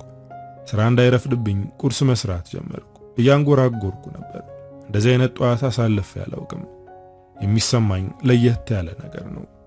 ተጣጥቤ ልብሴን ቀይሬ ቁርስ በልቼ ወደ ስራ ሄድኩኝ። የሚገርመው የመጀመሪያው ክላስ የዮናስ ክላስ ነበር። ወደ ውስጥ ገባ ፈገግ ብሎ አየኝ። ፊት ለፊት ቁሜ ሳስተምር ለምንም ተጨነቄ አላውቅም። ስለ አነጋገሬና ስለ አረማመዴ አስጨንቆኝ አያውቅም። ዛሬ ግን ተጨነቅኩ። ከተማሪዎቹ ፊት እንዴት እንደምንቀሳቀስ እያሰብኩ ነው የምንቀሳቀሰው። ሳስተምርና እነሱን ዞር ብዬ ሳይ መጠንቀቅ ጀመርኩ። ይበልጥ ያስጨነቀኝ የዮናስ አይን ነው። አይኑ ላፍታ እንኳን ከኔ አልተነሳም። የእግሬንና የእጄን እንዲሁም የከንፈሬን እንቅስቃሴ በጥንቃቄ ይከታተላል። እንደዚህ አትይም ብዬ በአይኔ ገላመጥኩት። እሱም ፈገግ ብሎ አይኑን ሰበር ለማድረግ ይሞክራል። ግን አይኖቹ መልሰው እኔ ላይ ናቸው። አስተምሬ ስጨርስ ወጣው። ዮናስ እንደተለመደው ተከትሎኝ ይወጣል ብዬ አስቤ ነበር። እሱ ግን አልተከተለኝም። ቀን ሙሉ ብቻችንን ተገናኝተን አላወራንም። ከክላስ ውጪ በአጋጣሚ ስንተያይ ፈገግታ ከመለዋወጥ ውጪ ንግግር አልነበረንም። ግን ሳላስበው እየናፈቀኝ ነው። ለሰከንድ አይኔን ስጨፍን እሱን አየዋለሁ። ምን ጉድ ነው? ምን እየሆንኩ ነው? ይሄ ልጅ ቀስ በቀስ እየተቆጣጠረኝ ነው። ከዚህ በኋላ ፊት አልሰጠውም አልኩኝ። ክላስ ጨርስ ወደ ቤቴ ሄድኩኝ። ቤቱን ስከፍት የቤቱ ጠረን ተለየብኝ። የሚሸተኝ ጠረን የዮናስ ነው። ሶፋውን ሳይ ትላንት ማታ የሱቅ እቅፍ ውስጥ ያሳለፍኩትን አስታውሳለሁ። ገብቼ ልብስ እየቀየርኩ ያለ በሩ ተንኳኳ። ልቤ በፍጥነት መምታት ጀመረ። ዮናስ እንደሆነ እርግጠኛ ነኝ። ሳላስበው ፈገግ አልኩኝ። ይሄ እንግዳ የሆነ ስሜት ወዳልሆነ አቅጣጫ እየመራኝ እንደሆነ አስባለሁ። ግን ደግሞ እዚህ መምጣቱን እፈልገዋለሁ። በፍጥነት ልብሴን ቀይሬ ወደ በሩ ሮጥኩኝ። ስከፍተው ዮናስ ቆሟል። ግባ አልኩት። እሱም ገባ። በሩን ዘግቼ ስመለስ በፍጥነት አቀፈኝ። በጣም ናፍቀሽኛል ቅድም ፊት ለፊቴ ቆመሽ ስታስተምሪ ተነስቼ ላቅፍሽ ምንም አልቀረኝም ነበር። አይኖቼ ካንቺ ላይ መነሳት አልቻሉም። በኔ ጎን ስታልፊ ጠረንሽ ወደ አፍንጫዬ ይገባል። ራሴን ለመቆጣጠር ስታገል ነበር አለ። ከቅፉ በመውጣት ራስን ባትቆጣጠር አሁን ላይ ከትምህርት ቤት ተባረህ ነበር አልኩት። እየቀለድኩ አይደለም፣ በጣም ከብዶኛል። እንዴት ብዬ ስሜቴን እንደማስቆመው አላውቅም። አሁን እንኳን ፊት ለፊቴ ቆመሽ የተለየ ስሜት ነው የሚሰማኝ አለ። ይሄ ጊዜያዊ ስሜት ነው፣ ከተወሰነ ጊዜ በኋላ ይጠፋል። ስለዚህ አትጨነቅ አልኩት። ቁጭ ብለን በዝምታ መተያየት ጀመርን። ከትንሽ ቆይታ በኋላ ምን እያሰብኩ እንደሆነ ታውቂያለሽ አለ። ምን እያሰብክ ነው ብዬ ጠየቅኩት። እንደ ባለፈው የማያቋርጥ ዝናብ በዘነበ ብዬ እያሰብኩ ነው አለ። እኔም እየሳቅኩ ጨዋ አይደለህ አትማማ፣ ቢዘንብብህም ትሄዳለህ በማለት ቀለድኩበት። እባክሽ ዛሬም ብቻ እዚህ ልደር አለ። እኔም እንዲያድር እፈልጋለሁ፣ ግን ፍላጎቴን ማወቅ የለበትም። አይሆንም አልኩት። እሺ ብሎ ዝም አለ። ሰዓቱ እየመሸ ቢሄድም እሱም ለመሄድ አልተነሳም። እኔም መሽቷል ልሂድ አላልኩትም። እንዲሁ እንደተቀመጠን መሸ። ራት አብረን ሰርተን በላን። ከዛም ትራስና የሚለበስ ነገር ሰጠሁት። ወደ መኝታ ክፍሌ ለመግባት ስሄድ ድጋሚ እንቅልፍ እምቢ ካለሽ እዚህ መምጣት ትችያለሽ አለ። በፍጥነት ወደ ኋላ ተመልሼ ወደሱ ሄድኩኝ። እሱም አቀፈኝ። ከመጀመሪያውም እንደሄድ እንዳልፈለግሽ አውቄብሻለሁ አለ። አዎ ካንተ ጋር መሆኔ ሰላም እየሰጠኝ ነው። ያንተ እቅፍ ውስጥ ስገባ የአባቱ እቅፍ ውስጥ ያለች ልዕልት የሆንኩ ያክል ይሰማኛል አልኩት። እኔም አንቺን ሳቅፍ ምንም ያጣሁት ነገር ያለ አይመስለኝም። ሙሉ የሆንኩ ያክል ይሰማኛል አለ። እንደ ትላንት ማታው ተቃቅፈን ተኛን። እስከ ጠዋት ድረስ አልነቃንም። ጠዋትም የነቃነው በሩ ሲንኳኳ ነው።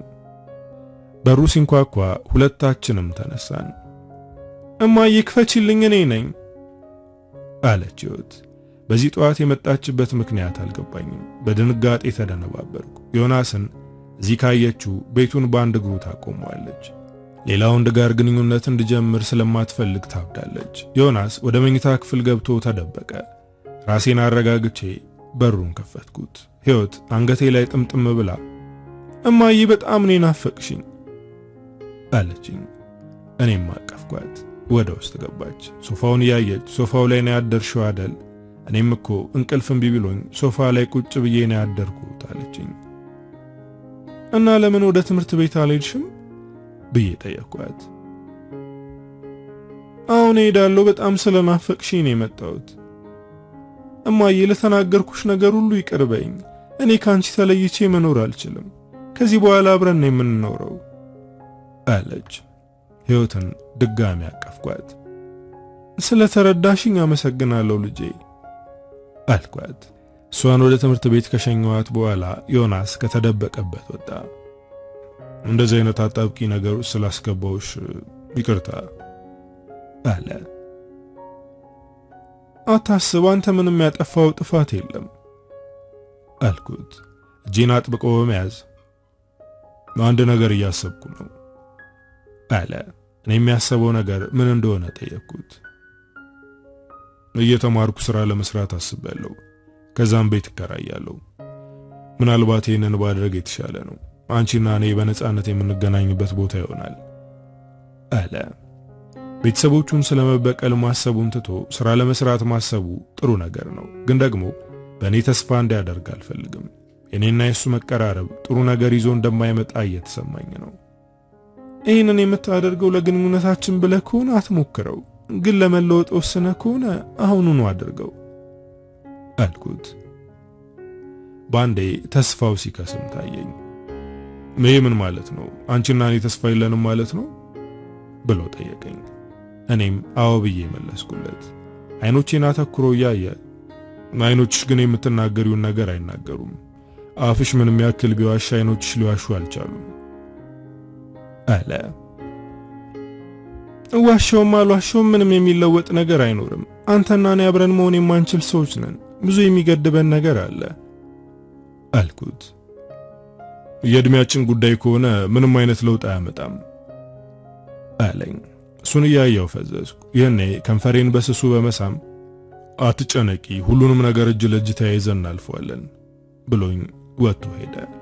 ከሳመኝ ሰዓት ጀምሮ ከራሴ ጋር አይደለም፣ በቁሜ በድኑኜ ቀርቻለሁ። ምን እየተፈጠረ ነው? ሲስመኝ እኮ ሰውነቴን ነዘረኝ። ልቤ ተከትሎት ሄደ። ከሚታይ ከሚጨበጥ ጋር መታገል ቀላል ነው። ከማይታይ ስሜት ጋር መታገል ከባድ ነው። በተለይ ደግሞ ከልብ ጋር። ዮናስ ከሳመኝ ሰዓት ጀምሮ ከልቤ ጋር ሙግት ገጥሜያለሁ። ወደ ስራ ሄድኩኝ። እሱ ያለበትን ክላስ ሳልገባ ቀጣሁት። የመውጫ ሰዓት ሊደርስ ጥቂት ሲቀረው ሕይወት በጊዜ ከትምህርት ቤት ወጥታ ወደ እኔ ስራ ቦታ መጣች። እማዬ በጊዜ ስለወጣን ወደዚህ መጣው፣ ደግሞ በጣም ናፍቀሽኝ ስለነበር አብረሽ መቆየት እፈልጋለሁ አለች። እዛው ግቢ ውስጥ ከሕይወት ጋር እያለን ዮናስ ቀጥ ብሎ እኛ ወደ ቆምንበት መጣ። ከመምጣቱ የሕይወት አይኖች አረፉበት። እንደዚህ ከልቧ ፈገግ ስትል አይቻት አላውቅም። ዮናስ መምህርት የዋሽኝን መጽሐፍ ልመልስልሽ ነበር በማለት መጽሐፉን ሰጠኝ። ይሄ መጽሐፍ የሱ እንጂ የኔ አይደለም። እኔን ለማናገር እንደመጣ አውቃለሁ። እኔም ፈገግ ብዬ ተቀበልኩት። ወደ ሕይወት እያየ ልጅሽ ናት አይደል ብሎ ጠየቀኝ። እኔም ባውንታ ጭንቅላቴን ከፍ ዝቅ አደረኩለት። እንደ እናትሽ ደስ የሚል ፈገግታ አለሽ በማለት ሰላም አላት። ሕይወት እሱን እያየች ፈዘዘች። ሕይወት እባላለሁ፣ ስም ማን ነው ብላ ጠየቀችው። እሱም ፈገግ ብሎ ዮናስ እባላለሁ አላት። አስተማሪ እንጂ ተማሪ አልመሰላትም ነበር። ተማሪ መሆኑን ሲነግራት ተገረመች። በቃ ልሂድ ቻው ብሎ እሷን ከጨበጠ በኋላ እጁን ዘረጋልኝ። መጨበጥ ፈራው፣ ግን ደግሞ ካልጨበጥኩት የሕይወትን ጥያቄ መመለስ ይከብደኛል። እጁን ጨበጥኩት። አጥብቆ ጨበጠኝ። አይኖቹ በብዙ ነገር ይናገራሉ። ልቤ ለመውጣት እየታገለች ነው። የምት ፍጥነቷ ጨምሯል። እጄን እንዲለቀኝ ሳብ አደረግኩት። ይህኔ እሱም ደንገጥ ብሎ ለቀቀኝ። እሱ ከሄደ በኋላ ሕይወት ጥያቄዋን መጠየቅ ጀመረች። እማዬ ጎበዝ ተማሪ ነው? ጸባዩስ እንዴት ነው? እያለች ትጠይቀኝ ጀመረ። እኔ እኮ እናትሽ ነኝ፣ ምን አይነት ጥያቄ ነው የምትጠይቂኝ ስላት ደነገጠች። ከዛ በኋላ ስለ ዮናስ አላነሳችም። ቤት ሄደን አብረን ምግብ ማብሰል ጀመርን። ሐሳቤ ያለው ዮናስ ጋር ነው። እሷ ደግሞ የአባቷ ቤት ያሳለፈችውን እያወራችኝ ነው። እማዬ አያቴ በጣም ክፉ ሴት ናት። አባዬን ሁልጊዜ ማታ ማታ ወደ ቤት ሲገባ እንደና ሴት አግብተህ ሕይወትን አታስተካክልና አንዲት ብጣሻም ድሃ እያሰብክ ሕይወትን አበላሽ እያለች ትጨቀጭቀዋለች አለች። እናትሽ እኮ ትክክል ናት። አባትሽ ዕድሜ ልኩን ከነሱ ጋር መኖር የለበትም እኮ አልኳት። ሕይወት ግን ያስከፋት የአባቷ መሰደብ ሳይሆን እኔ እናቷ ብጣሻም ድሃ መባሌ ነበር። አባዬ ሁልጊዜም አንቺን በማሰቡ ተወቃሹ አንቺ ነሽ። ሰክሮ ሲመጣ አንቺን ስም እያነሳ ያመሻል። እንደሚወድሽ ደጋግሞ ነግሮኛል። አያቴ ግን ካንቺ ጋር እንዲቀራረብ አትፈልግም አለችኝ። ይህን ርዕስ ባናነሳው ጥሩ ነው፣ ካልሆነ ደስታችን ይጠፋል አልኳት። ይህን እያወራን እያለ በሩ ተንኳኳ። ልቤ ስንጥቅ አለ። በሩን የሚያንኳኳው ዮናስ ከሆነ በሚል ፍራቻ እኔ ከፍተዋለሁ ማለት በፍጥነት ወደ በሩ ሮጥኩኝ። በሩን ስከፍተው በረከት ነው። እንዴት ነሽ አለኝ። እኔም ሰላም ብዬ አስገባሁት። ልጄን ለመውሰድ ነው የመጣሁት አለ። እንደሌላው ጊዜ አልጮኩበትም። መጀመሪያ መሄድና ለመሄዷን ጠይቃት አልኩት። ሕይወት የአባቷን ድምፅ ስትሰማ ሩጣ መጣች። አባዬ ብላ አቅፋ ሰላም አለችው። ልጄ በቃ ወደ ቤት እንሂድ አላት። እሷ ግን መሄድ አልፈለገችም። አባዬ እናቴ እየናፈቀችኝ ስለሆነ መሄድ አልፈልግም አለችው። ምንም ክፉ ቃል አልተናገረም። በቃ እሺ ብሎ ለመሄድ ወደ በሩ ሲራመድ አባዬ ከኛ ጋር ራት ብትበላ ደስ ይለኛል አለችው። ዞር ብሎ እኔን እያየ እናትሽን መረበሽ አልፈልግም አለ። ሕይወት እጄን በመያዝ እማዬ አባቴ ከኛ ጋር ቢያመሽ ይደብርሻል እንዴ ብላ ጠየቀችኝ። እሷን ደስ እንዲላት ብዬ መቆየት ይችላል አይደብረኝም ስላት የሁለቱም ፊት በደስታ በራ። ሕይወት አቅፋ ጉንጬን ሳመችኝ። ራቱን ሰርተን አብረን መብላት ጀመርን። እኔም ሆንኩ በረከት አናወራም። የምታወራው ሕይወት ብቻ ናት። ራት ከበላም በኋላ በሕይወት ምርጫ ፊልም ማየት ጀመርን። ሁለታችንም እሷን ለማስደሰት ያለችንን እናደርጋለን። ፊልሙ ከማለቁ በፊት ሕይወት እንቅልፍ አሸለባት። በረከት ለመሄድ ተነሳ። ሰዓት ግን መሽቶ ስለነበር በዚህ ምሽት አትሂድ፣ እዚህ ሶፋ ላይ መተኛት ትችላለህ አልኩት። በረከት ሳያንገራግር እሺ ብሎ ተመልሶ ተቀመጠ። በጣም የተረጋጋ ሰው ሆኗል። ንዴቱና ቁጣው ጠፍቷል። ምን አዲስ ነገር አለ ብሎ ጠየቀኝ። ለወሬ መጀመሪያ ይሆን ወይም ምን ለማወቅ ፈልጎ እንዳይሆን አላውቅም። ምንም ነገር የለም፣ ሕይወት ይቀጥላል አልኩት። እኔ ግን መቀጠል ከብዶኛል። የምኖረው ትርጉም አልባ ነው። አንቺን ከሕይወቴ ለማስወጣት ከሞከርኩ ጊዜ ጀምሮ ደስታ የለኝም። በዘፈቀደ የመኖር ሰው ሆኛለሁ አለ። ይህንን ሲናገር በተሰበረ አንደበት ነበር። ተው እንደዚህ አትበል። ደስታን አንድ ነገር ላይ ብቻ አትፈልግ። በዛ ላይ ሕይወት ውስጥ ሌላ ሰው ገብቶ እንዲወስን አታደርግ አልኩት። ይህንን ያልኩት ሕይወት ውስጥ ቤተሰቦቹ እየገቡ ስለሚበጠብጡት ነው። ለረጅም ሰዓት ከበረከት ጋር እያወራን አመሸን። በመጨረሻም የሚለብሰው ሰጥቼው ሶፋ ላይ ተኛ። እኔም ገብቼ ተኛው። አልጋይ ላይ ተኝቼ ሳሎን ሶፋው ላይ የተኛውን የልጄን አባት ሳይሆን ዮናስን ነበር ሳስብ የነበረው። እሱን እያሰብኩ ያለ በስልኬ መልእክት ገባ። ዮናስ ነበር የላከው። መተኛት አልቻልኩም የሚል መልእክት ነው። ምን ነው ችግር አለ እንዴ ብዬ ላኩለት። ሊለኝ የፈለገው ነገር ገብቶኛል፣ ግን እንዳልገባኝ ለመሆን እየሞከርኩ ነው። ስላንቺ ማሰብ ማቆም አልቻልኩም። ሙሉ ለሙሉ ተቆጣጥረሽኛል አለ። ነገ በደንብ እናወራለን፣ አሁን ተኛ ብዬ ላኩለት። እኔም እንቅልፍ መተኛት አልቻልኩም። ዮናስን ከማውቄ በፊት ወደ ሳሎን ሄጄ ከበረከት ጋር ተኛ ነበር። አሁን ግን የበረከት እቅፍ ውስጥ ሳይሆን የዮናስ እቅፍ ውስጥ ነው መግባት የምፈልገው። እንደምንም እንቅልፍ ወሰደኝ። ጠዋት ስነሳ በረከትና ሕይወት ኩሽና ገብተው ቁርስ እየሰሩ ነበር። ተነስቼ ወደ እነሱ ስሄድ ደስ በሚል ፈገግታ ተቀበሉኝ። እንዴት አደርሽ? ተጣጣቢ፣ ቁርስ እየደረሰ ነው አሉ። ምንም ሳልናገር ተጣጥቤ ልብሴን ቀየርኩ። የሰሩትን ቁርስ አብረን ተመገብን። ሕይወት በደስታ ብዛት የምታወራውን አታውቅም። ፈጣሪ ለምኜው ነበር፣ ይሄው እያደረገው ነው አለች። እኔና አባቷ አንድ ላይ እንድንሆን ስለምትፈልግ አሁን ያለምንም ጭቅጭቅ አብረን ስታየን ተደስታለች። ከቁርስ በኋላ እኔም ወደ ሥራ፣ ሕይወትም ወደ ትምህርት ቤት፣ በረከትም ወደ ሥራው ተበታተንን። ወደ ግቢ ስገባ ዮናስን ፍለጋ አይኔ መንከራተት ጀመረ። ወደ ስታፍ ለመግባት ስራመድ ከኋላ መምህርት ብሎ ጠራኝ። ልቤ ደነገጠ። በፍጥነት ዞርኩ። ዮናስ ነበር። ያልሆነ ነገር እንዳልናገርና እንዳልዘባርቅ ራሴን ተቆጣጠርኩ። እንዴት ነው ዮናስ አልኩት። እሱም እጁን ለሰላምታ ዘረጋልኝ። ቶሎ ብዬ ጨበጥኩት። እንደተያያዝን በዝምታ እየተያየን ነው። ሁለታችንም ተነፋፍቀናል። ግን እኔ ይህንን ማመን አልፈልግም። ወዲያው እጄን ሰበሰብኩ። በኋላ ስንወጣ የሆነ ቦታ ልወስድሽ እፈልጋለሁ አለኝ። እሺ ብዬ ባንዴ ተስማማው። እሱን ካየሁት በኋላ ደስ የሚል ስሜት ይሰማኝ ጀመር። ቀን ሙሉ ደስ በሚል መንፈስ ነበር ያልኩት። ከሥራ በኋላ ከዮናስ ጋር ወጣን። የት እንደሚወስደኝ አላውቅም፣ ግን በእምነት ተከተልኩት። ወደ ተከራየው ኮንዶሚኒየም ወሰደኝ። ወደ ቤት ገባን። ቤቱን አሟልቷል። ከዚህ በኋላ እዚህ ነው የምኖረው አለ።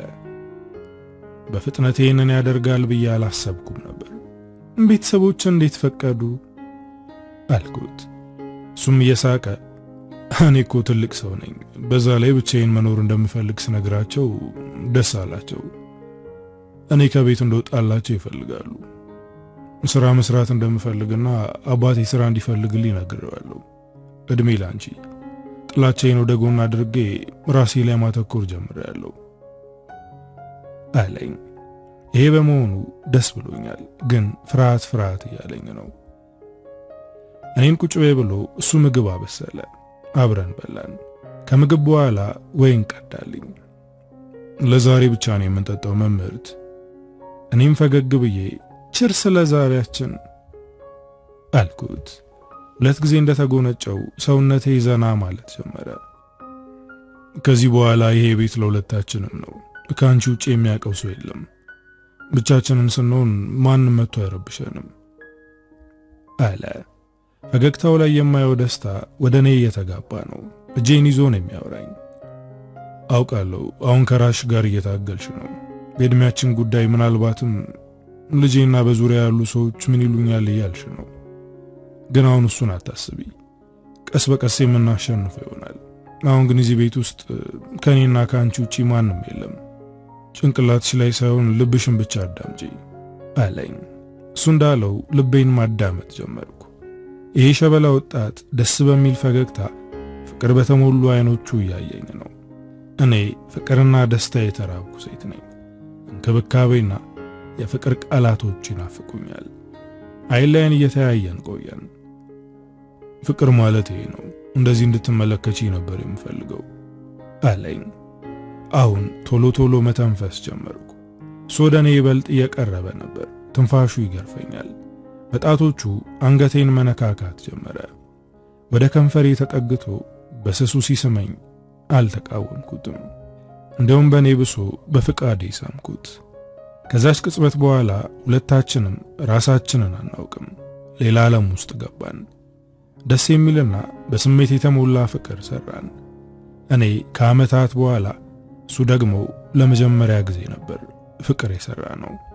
ከበረከት ጋር ከተለያየን ጊዜ ጀምሮ እንኳን ሌላ ወንድ ጋር ላድር ቀርቶ ፍላጎቱም አልነበረኝም። ዮናስ ደግሞ የመጀመሪያው ነው። ለመጀመሪያ ጊዜ ከኔ ጋር ፍቅር ያዘው።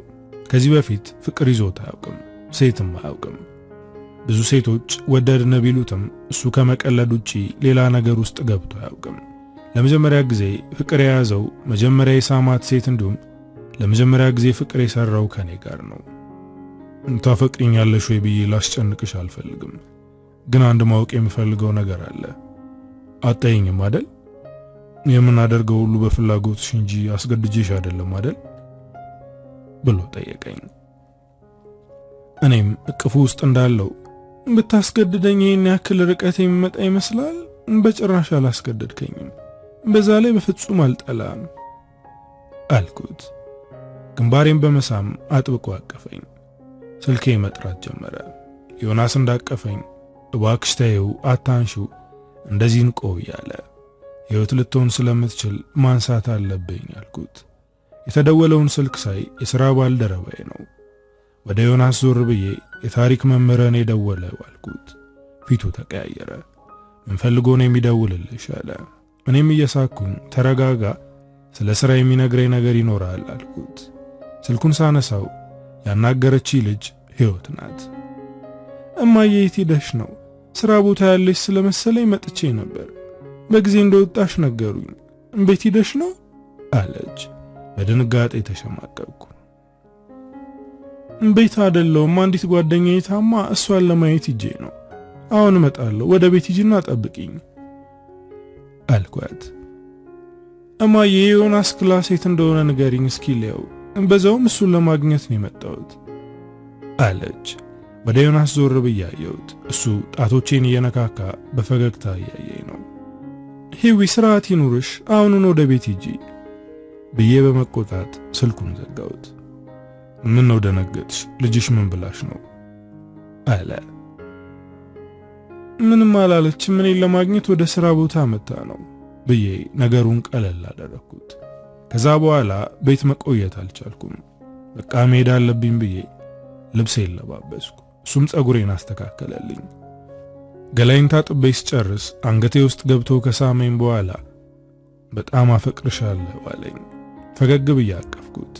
ከዮናስ ቤት ከወጣው በኋላ በፍጥነት ወደ ቤት መሄድ ጀመርኩ። ሐሳቤ ሁሉ ዮናስ ላይ ሆኗል። የማደርገው ሁሉ ጠፍቶብኛል። ለማን እንደማማክር አላውቅም። ይሄ ነገር ብቻዬን እያሰቃየኝ ነው። ምን አለበት እህቴ ኑራ ቢሆን አልኩኝ። በዚህ ሰዓት ሰው ያስፈልገኛል፣ ምክንያቱም ግራ ተጋብቻለሁ። ወደ ቤት ስሄድ ቤት ውስጥ ሕይወት ብቻ ሳትሆን በረከትም ነበር። እኔ ስገባ ደነገጠ። ሳላስፈቅድ በመምጣቴ ይቅርታ፣ ሕይወት ስጠራኝ እምቢ ማለት አልቻልኩም አለ። ችግር የለውም፣ ከልጅ ጋር መቆየት ትችላለህ። እኔ ግን በጣም ስለደከመኝ ገብቼ ልተኛ ነው በማለት ወደ መኝታ ክፍል ገባው። ልብሴን ቀያይሬ አልጋዬ ውስጥ ገባው። ግራ ተጋብቻለሁ። ምን እንደማደርግ ጨንቆኛል። ልጄ ህይወት ወደ እኔ መጣች። እማዬ ምን ሆነሽ ነው? አሞሻል እንዴ ብላ ጠየቀችኝ። አላመመኝም፣ ስለ ደከመኝ ነው አልኳት። አባዬና እኔ የሚጣፍጥ ምግብ ሰርተናል፣ እዚህ እናምጣና አብረን እንብላ ስትል ጠየቀችኝ። እንደማልበላ ብነግራትም ልትሰማኝ አልቻለችም። ምግቡን ይዘውት መጡ። አልጋ ላይ ቁጭ ብለን መብላት ጀመርን። በረከት እያየኝ ነው። የሆንሹ ነገር አለ? ጭንቀት ውስጥ እንደሆንሽ ታስታውቂያለሽ። ምንድነው ችግሩ ብሎ ጠየቀኝ። ያኔ ህይወት ምግብ መጨመር ፈልጋለሁ ብላ ከክፍሉ ወጣች። ይህንን ያደረገችው እኛ ብቻችን እንድናወራ እንደሆነ ገብቶኛል። ምንም አልሆንኩም አልኩት። እሱ ግን በቀላሉ ሊተወኝ አልቻለም። ንገሪኝና ችግርሽን አብረን እንፍታው አለ። በጣም ተናደድኩ። አንተ ማን ስለሆንክ እኔን ችግር የምትፈታው? ህይወቴን አመሰቃቅለው የነበረው እኮ አንተ ነህ።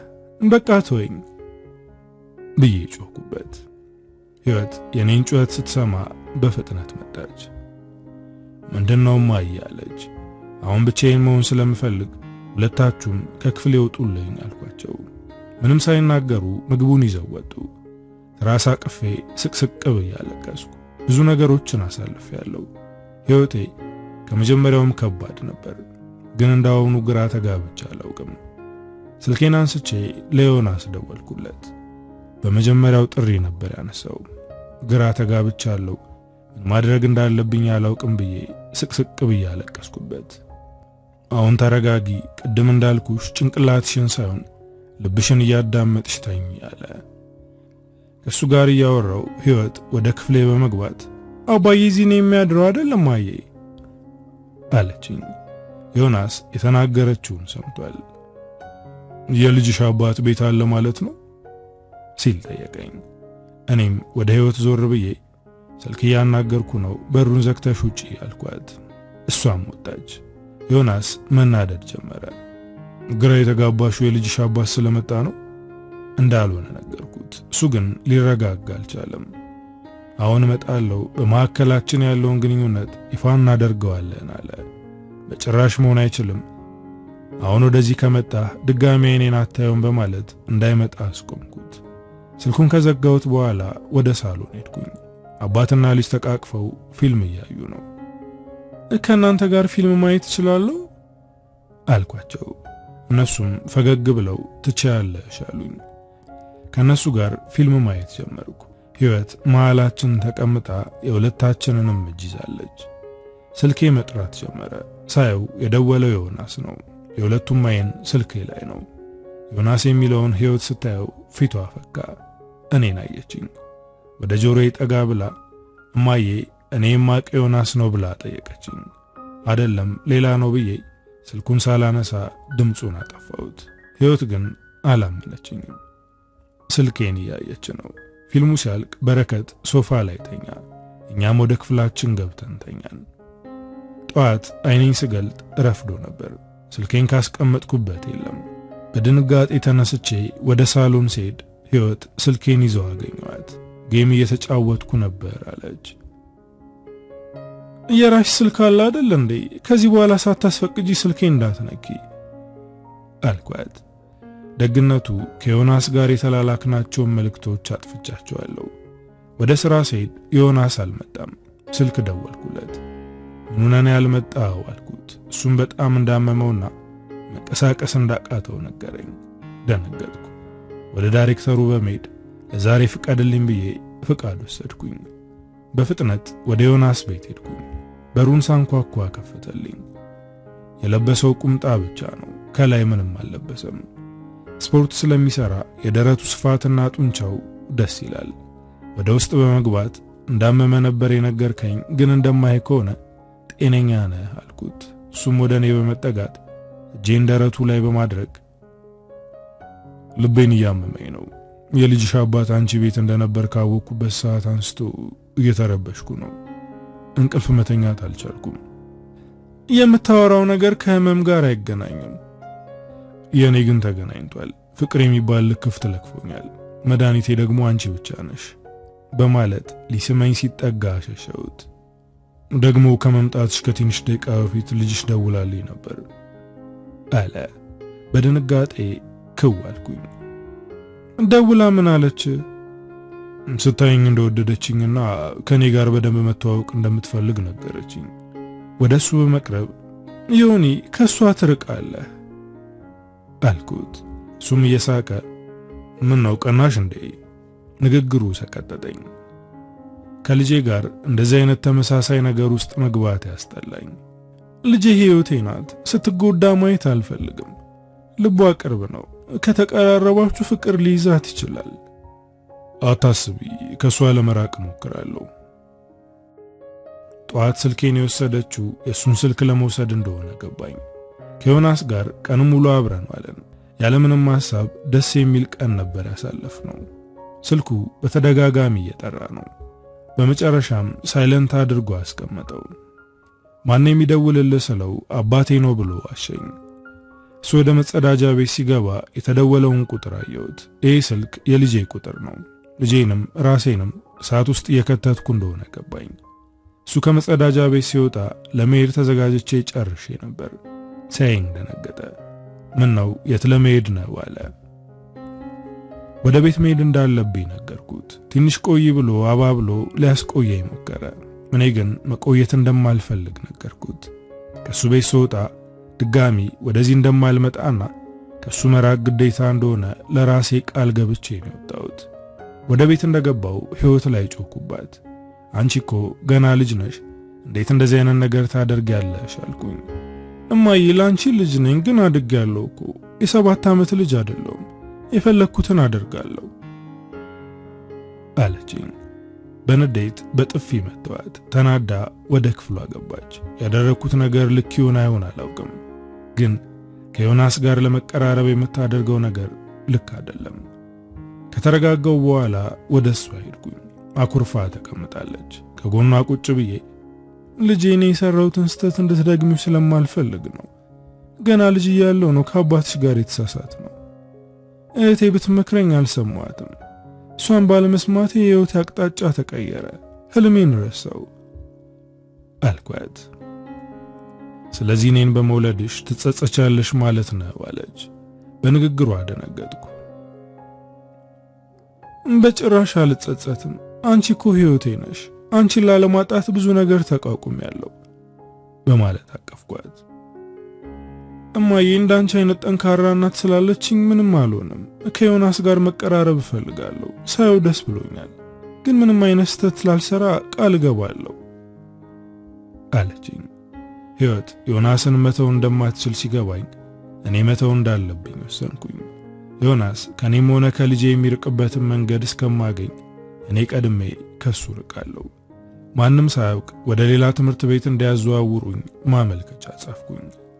ከዳይሬክተሩ ጋር ስለመቀራረብ ተባበረኝ። በፍጥነት ወደ ሌላ ትምህርት ቤት ተዛወርኩ። ስልክ ቁጥሬን ቀየርኩ። ሙሉ ለሙሉ ከዮናስ ለመራቅ ስላሰብኩ ቤት ቀየረን። ራቅ ወዳለ ቦታ ሄድን። ቤት ተከራየን። ያለንበትን ሰፈር ከአባትሽ ውጪ ለማንም እንዳትናገሪ ብዬ አስጠንቅቄያታለሁ። ለተወሰነ ቀን ከሱ ብርቅም ህይወት ቤት ድረስ ይዛው መጣች። ቀኑ የበዓል ቀን ነበር። በረከትም ከኛ ጋር ለማሳለፍ መጥቷል። ህይወት ዛሬ ማስተዋወቃችሁ ሰው አለ ብላ ዮናስን ቤት ድረስ ይዛው መጣች። ሳየው ልቤ ለሁለት ስንጥቅ አለ። እኔን የሚያየኝ አስተያየት ያስፈራል። እማዬ አንቺ ታውቂዋለሽ፣ የቀድሞ ተማሪሽ ነበር። ከአባቴ ጋር ግን አትተዋወቁም። ዮናስ ይባላል፣ ፍቅረኛዬ ነው። የያዝኩትን ብርጭቆ በቁሜ ለቀኩት። ሁሉም ወደ እኔ ዞሩ። ህይወት በፍጥነት ወደ እኔ በመምጣት እማዬ ደህና ነሽ አለችኝ። አዎ ደህና ነኝ፣ ግን ፍቅረኛ ለመያዝ የቸኮልሽ አልመሰለሽም አልኳት። እሷም ገልመጥ አድርጋ እማዬ አሁን እኮ ጊዜው ዘምኗል። በድብቅ ፍቅር ከምጀምር ለእናንተ አሳውቄ ልጀምር ብዬ ነው። ደግሞ ልጅ አይደለሁም፣ ማገናዘብ የምችል ሴት ነኝ ስትለኝ ወደ ዮናስ እያየው በእድሜ የምትመጣጠኑ አይመስለኝም። አንተ ትልቅ ነህ። አንድ ክላስ ላይ 4 ዓመት ደግመ ከአንተ እድሜ በታች ከሆኑ ልጆች ጋር ስትማር ልጅ የሆንክ እንዳይመስል። የኔ ልጅ ገና ታዳጊ ወጣት ናት። ብዙ አማራጮች አሏት አልኩት።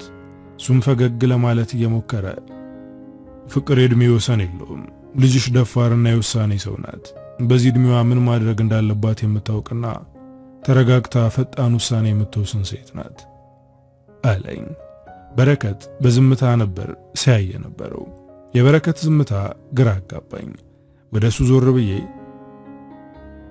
የልጅህን ችኩልነት ትቀበላለህ ማለት ነው? ዝም አልክ እኮ አልኩት።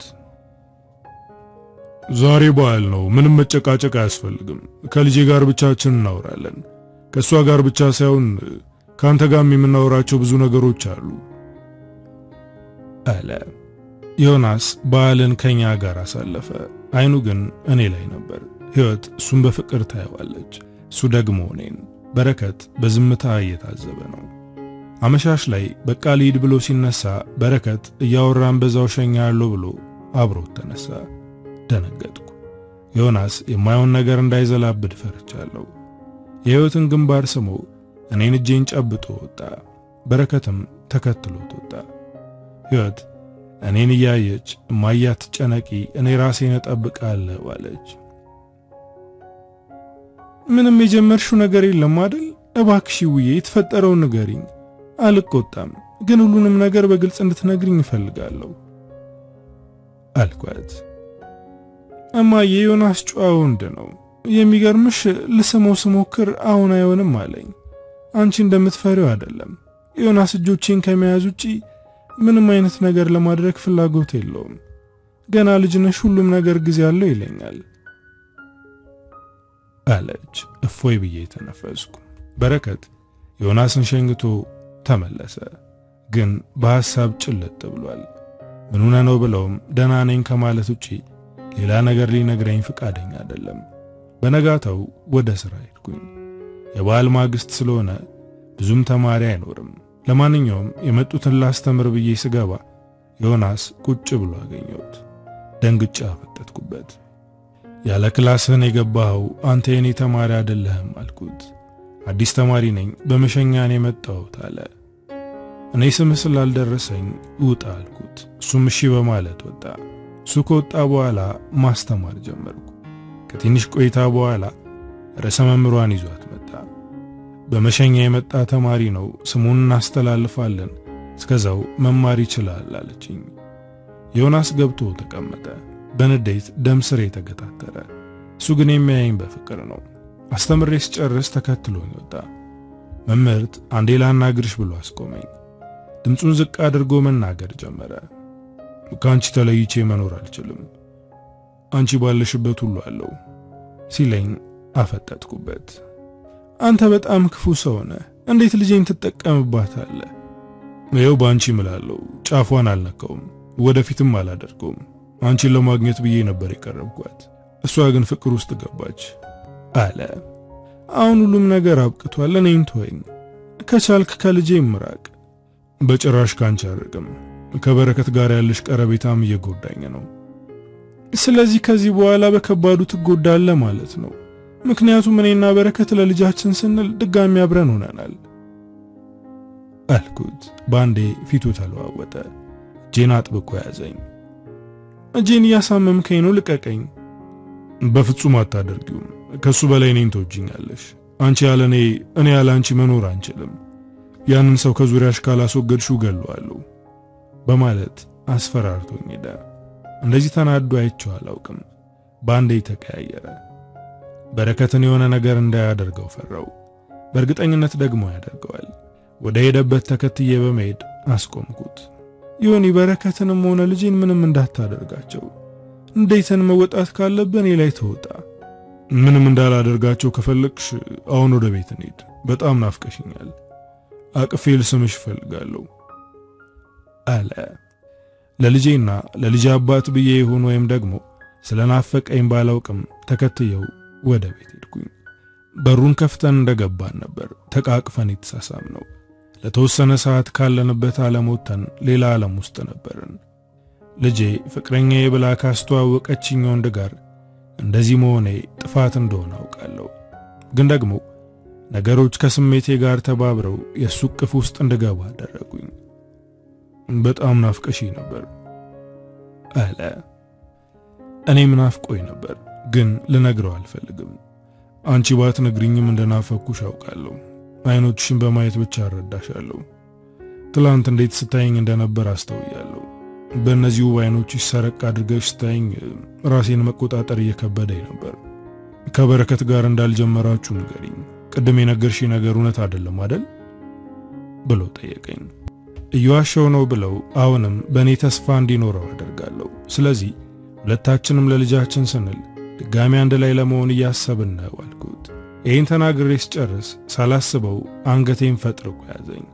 በጭራሽ አይሆንም፣ አንቺ ከኔ ውጪ ከማንም ጋር አትሆኝም፣ በጣም ነው የማፈቅርሽ አለ። እንደምንም ታግዬ እጁን አስለቀኩት።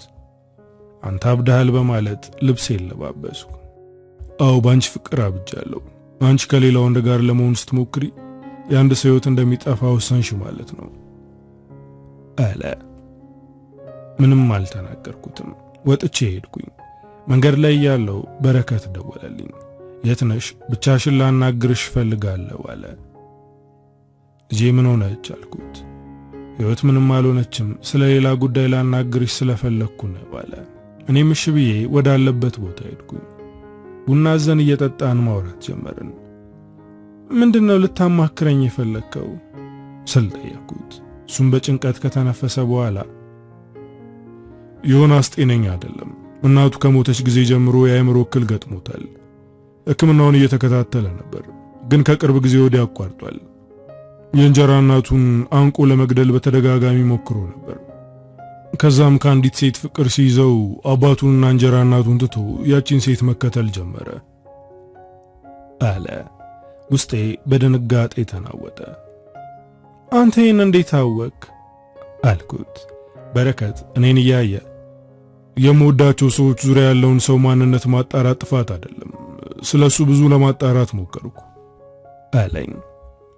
ዮናስ ጤነኛ ነው። ይህንን የውሸት ታሪክ ፈጥራ ያወራችሁ የእንጀራ እናቱ ናት አልኩት። አንቺ እንዴት እርግጠኛ ሆንሽ ብሎ ጠየቀኝ። እኔ እኮ መምህሩ ነኝ፣ በዛ ላይ ስለ እንጀራ እናቱ ብዙ ነገር ሲያወራ ሰማዋለሁ አልኩት። በረከት የዮናስን የሕክምና ወረቀት አውጥቶ አሳየኝ። ይሄ ዮናስ የአእምሮ እክል እንዳለበት የሚያሳይ ወረቀት ነው። ስለዚህ ይህንን ሰው በፍጥነት ከዙሪያችን ማራቅ አለብን። ሕይወትን ምን ልንላት ነው ብዬ ስጠይቀው የትዝብት ሳቅ ሳቀብኝ። እሱ ከልጃችን ጋር ችግር የለበትም፣ ችግሩ ከአንቺ ጋር ነው። አንቺን መከተል አያቆምም፣ ምክንያቱም ፍቅር ውስጥ ነው። አንቺን ፍቅር ውስጥ እንዳትሆኚ እየጸለይኩልሽ ነው አለ። በድንጋጤ ያየሁት። በረከት ስለ ዮናስና ስለ እኔ እንደሚያውቅ ሳውቅ ደነገጥኩ። ምንም አይነት ማስተባበያ ማቅረብ አልቻልኩም። በዝምታ አንገቴን አቀረቀርኩ። የሆነው ሆኗል፣ ግን ከዚህ በኋላ መጠንቀቅ አለብሽ። በረከት ይህንን ነገር ከነገረኝ ሰዓት ጀምሮ በጣም ፈርቻለሁ። ወደ ቤት ስንገባ ሕይወት ከዮናስ ጋር ስልክ እያወራች ነበር። አብረን ወደ ቤት ስንገባ በደስታ ፈገግ ብላ አባዬና እማዬ መጡ አለችው። እኔና በረከት ተያየን። ዮናስ ስለኔ እያንዳንዱን ነገር ይጠይቃታል። ያለማቋረጥ እያወሩ ነው። አንድ ሐሳብ መጣልኝ። ወደ ህይወት ያየው ፈገግ ብዬ እኔና አባቷ መታረቃችንን ነገርኳት። ከዛም ስልኩን እንደያዘች በድንጋጤ እኛን ማየት ጀመረች። ዞር ብዬ በረከትን ሳምኩት። ሕይወት ስልኩን ሳትዘጋ በደስታ መጮህ ጀመረች። ከዛም ዮኒ ሕይወቴ ውስጥ ደስ የሚሉ ነገሮች እየተፈጠሩ ነው፣ አባዬና እማዬ ታርቀዋል አለችው። እኔም ይህንን እንድትነግረው ነበር የፈለኩት። ከዛም ወዲያው ስልኩ ተዘጋባት። ወይ ባትሪ ዘጋበት መሰል በማለት ወደኛ መታ ሁለታችንንም አቀፈችን። ከዛ ቀን በኋላ በረከት እኔን መጠበቅ ጀመረ። ከኔ በላይ ልጃችን ጥበቃ ያስፈልጋታል አልኩት። እሷን ምንም አያደርጋትም፣ እሷ አንቺን ነው የሚፈልገው አለኝ። ዮናስ ትምህርት ቤት ከቀረ ቀናቶች ተቆጥረዋል። ይሄ ነገር ደግሞ ይበልጥ አስጨነቀኝ። ከሕይወት ጋር አልፎ አልፎ እንደሚገናኙ እየነገረችኝ ነው። ሕይወት እኔና አባቷ በሰርግ እንድንጋባ ትፈልጋለች። ያሳለፋችሁት ከባድ ጊዜ ሁለታችሁንም ጎርቷችኋል። ስለዚህ በሰርግ ተጋቡና ያንን ከባድ ጊዜ ተበቀሉታለች።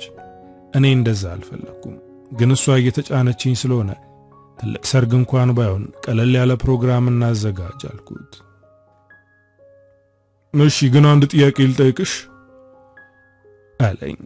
እኔም ጠይቀኝ አልኩት። ድሮ እንደምታፈቅሪኝ አሁንም ታፈቅሪኛለሽ ብሎ ጠየቀኝ። በዝምታ ተመለከትኩት። አንተ እኮ የልጅ አባት ነህ። ካንተ ጋር የሚያስተሳስረኝ የማይበጠስ ድር አለን። እወድሃለሁ፣ ግን ደግሞ እንደ ድሮ ማፍቀር ያልከው ነገር ውስጤ ላይ ይኑር አይኑር አላውቅም። ዮናስ ወደ ህይወቴ ከገባ ጊዜ ጀምሮ ግራ ተጋብቻለሁ። ምን እንደምፈልግ ምን ማድረግ እንዳለብኝ አላውቅም። አንተን ወይም እሱን ማንኛችሁ ጋር ፍቅር እንደያዘኝ መለየት ከብዶኛል አልኩት። እንባውን መቆጣጠር ከበደው። እንደዚህ እንድትሆኝና እዚህ ግራ መጋባት ውስጥ እንድትገቢ በማድረጌ በጣም ይቅርታ፣ ግን ከዚህ በኋላ ስሜት እንዲሰማሽ አላደርግም አለ። በረከት ቤተሰቦቹን መጥራት አይፈልግም። 2 የሥራ ባልደረቦቹን ብቻ እንዲገኙ ጋበዛቸው። እኔም ሥራ ቦታ የማቃቸውን ጠራው። ቀለል ያለ የራት ፕሮግራም ነበር። ሕይወት ዮናስን እንዳጠራው ነግሬያት ነበር። እሷ ግን ፍቅረኛዬ ነው እኮ በደስታ የቀን መገኘት አለበት ብላ ጠራችው። ትልቅ ሆቴል ውስጥ ነበር ዝግጅቱ። ዮናስ በጣም አምሮበት ነበር የመጣው። እኔና በረከት ቀለል ያለ አለባበስ ለብሰናል፣ ግን ደስ የሚል ምሽት ነበር። ቀለበት ከማድረጋችን በፊት ወደ መታጠቢያ ክፍል ሄድኩኝ። ስሄድ ዮናስ ተከትሎ ይመጣ። እኔ ወዳለሁበት መታጠቢያ ክፍል በመግባት ከወደ ውስጥ በሩን ዘጋው። በፍርሃት መንቀጥቀጥ ጀመርኩ። ወደ እኔ በመጠጋት በጣም አምሮብሻል፣ የዛሬው ጠረንሽ ደግሞ ይለያል በማለት ወደ አንገቴ ስር ገባ። ወደ ኋላ ገፋሁት። ከዚህ በኋላ ከኔ ራቅ፣ ባለ ትዳር ነኝ ስለው ከት ብሎ ሳቀ። ያንቺ ባል መሆን የምችለው እኔ ብቻ ነኝ። ይህንን ድራማ እዚህ ላይ ቋጩትና ሁሉም ሰው አንቺና እኔ እንደምንፋቀር ይወቅ።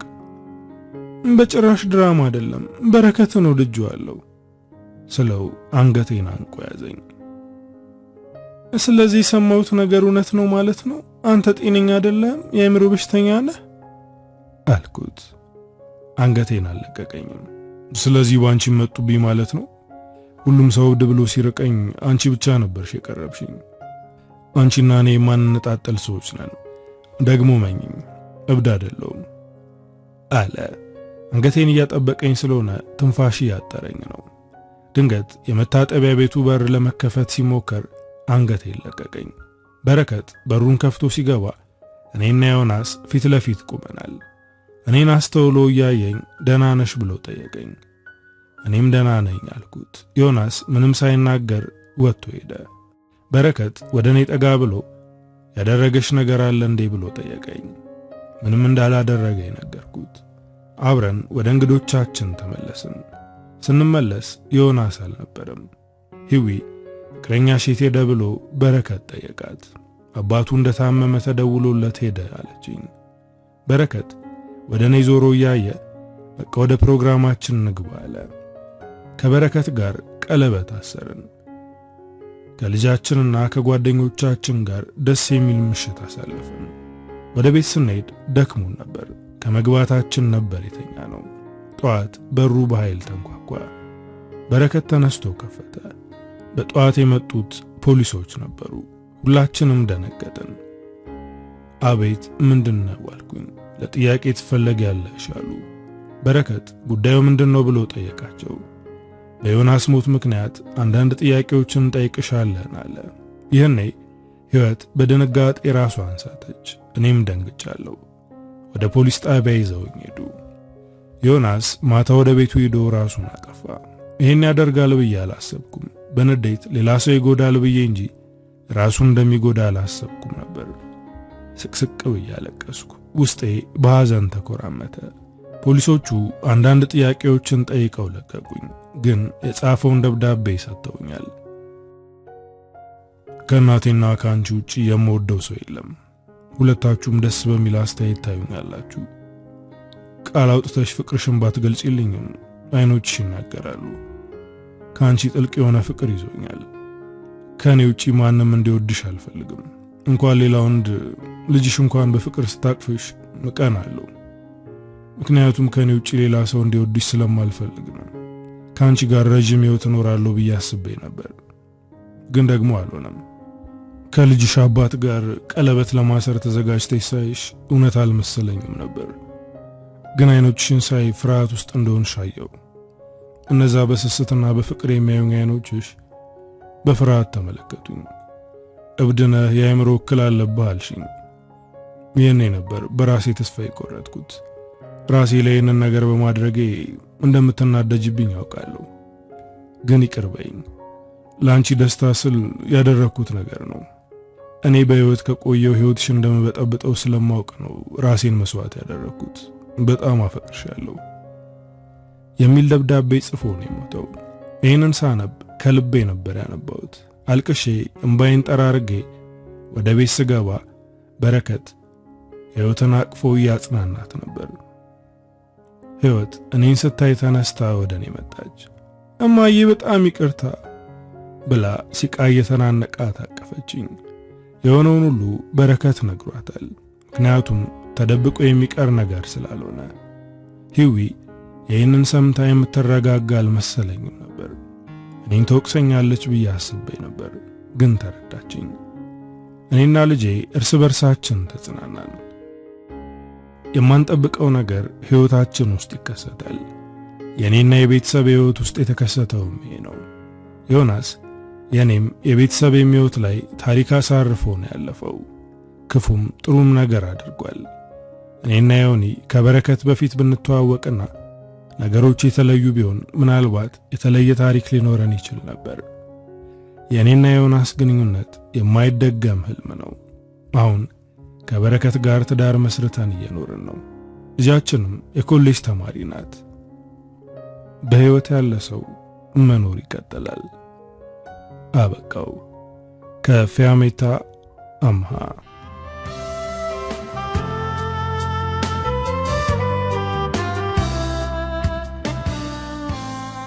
እንግዲህ ወዶቼ ለዛሬ ይዤላችሁ የመጣሁት ታሪክ የሰማችሁትን ይመስላል። ታሪኩን እንደወደዳችሁትና በርካታ ቁም ነገሮችን እንዳገኛችሁበት እምነቴ ነው። ቻናሉን ሰብስክራይብ፣ ቪዲዮውን ላይክ ማድረግ እንዳትረሱ።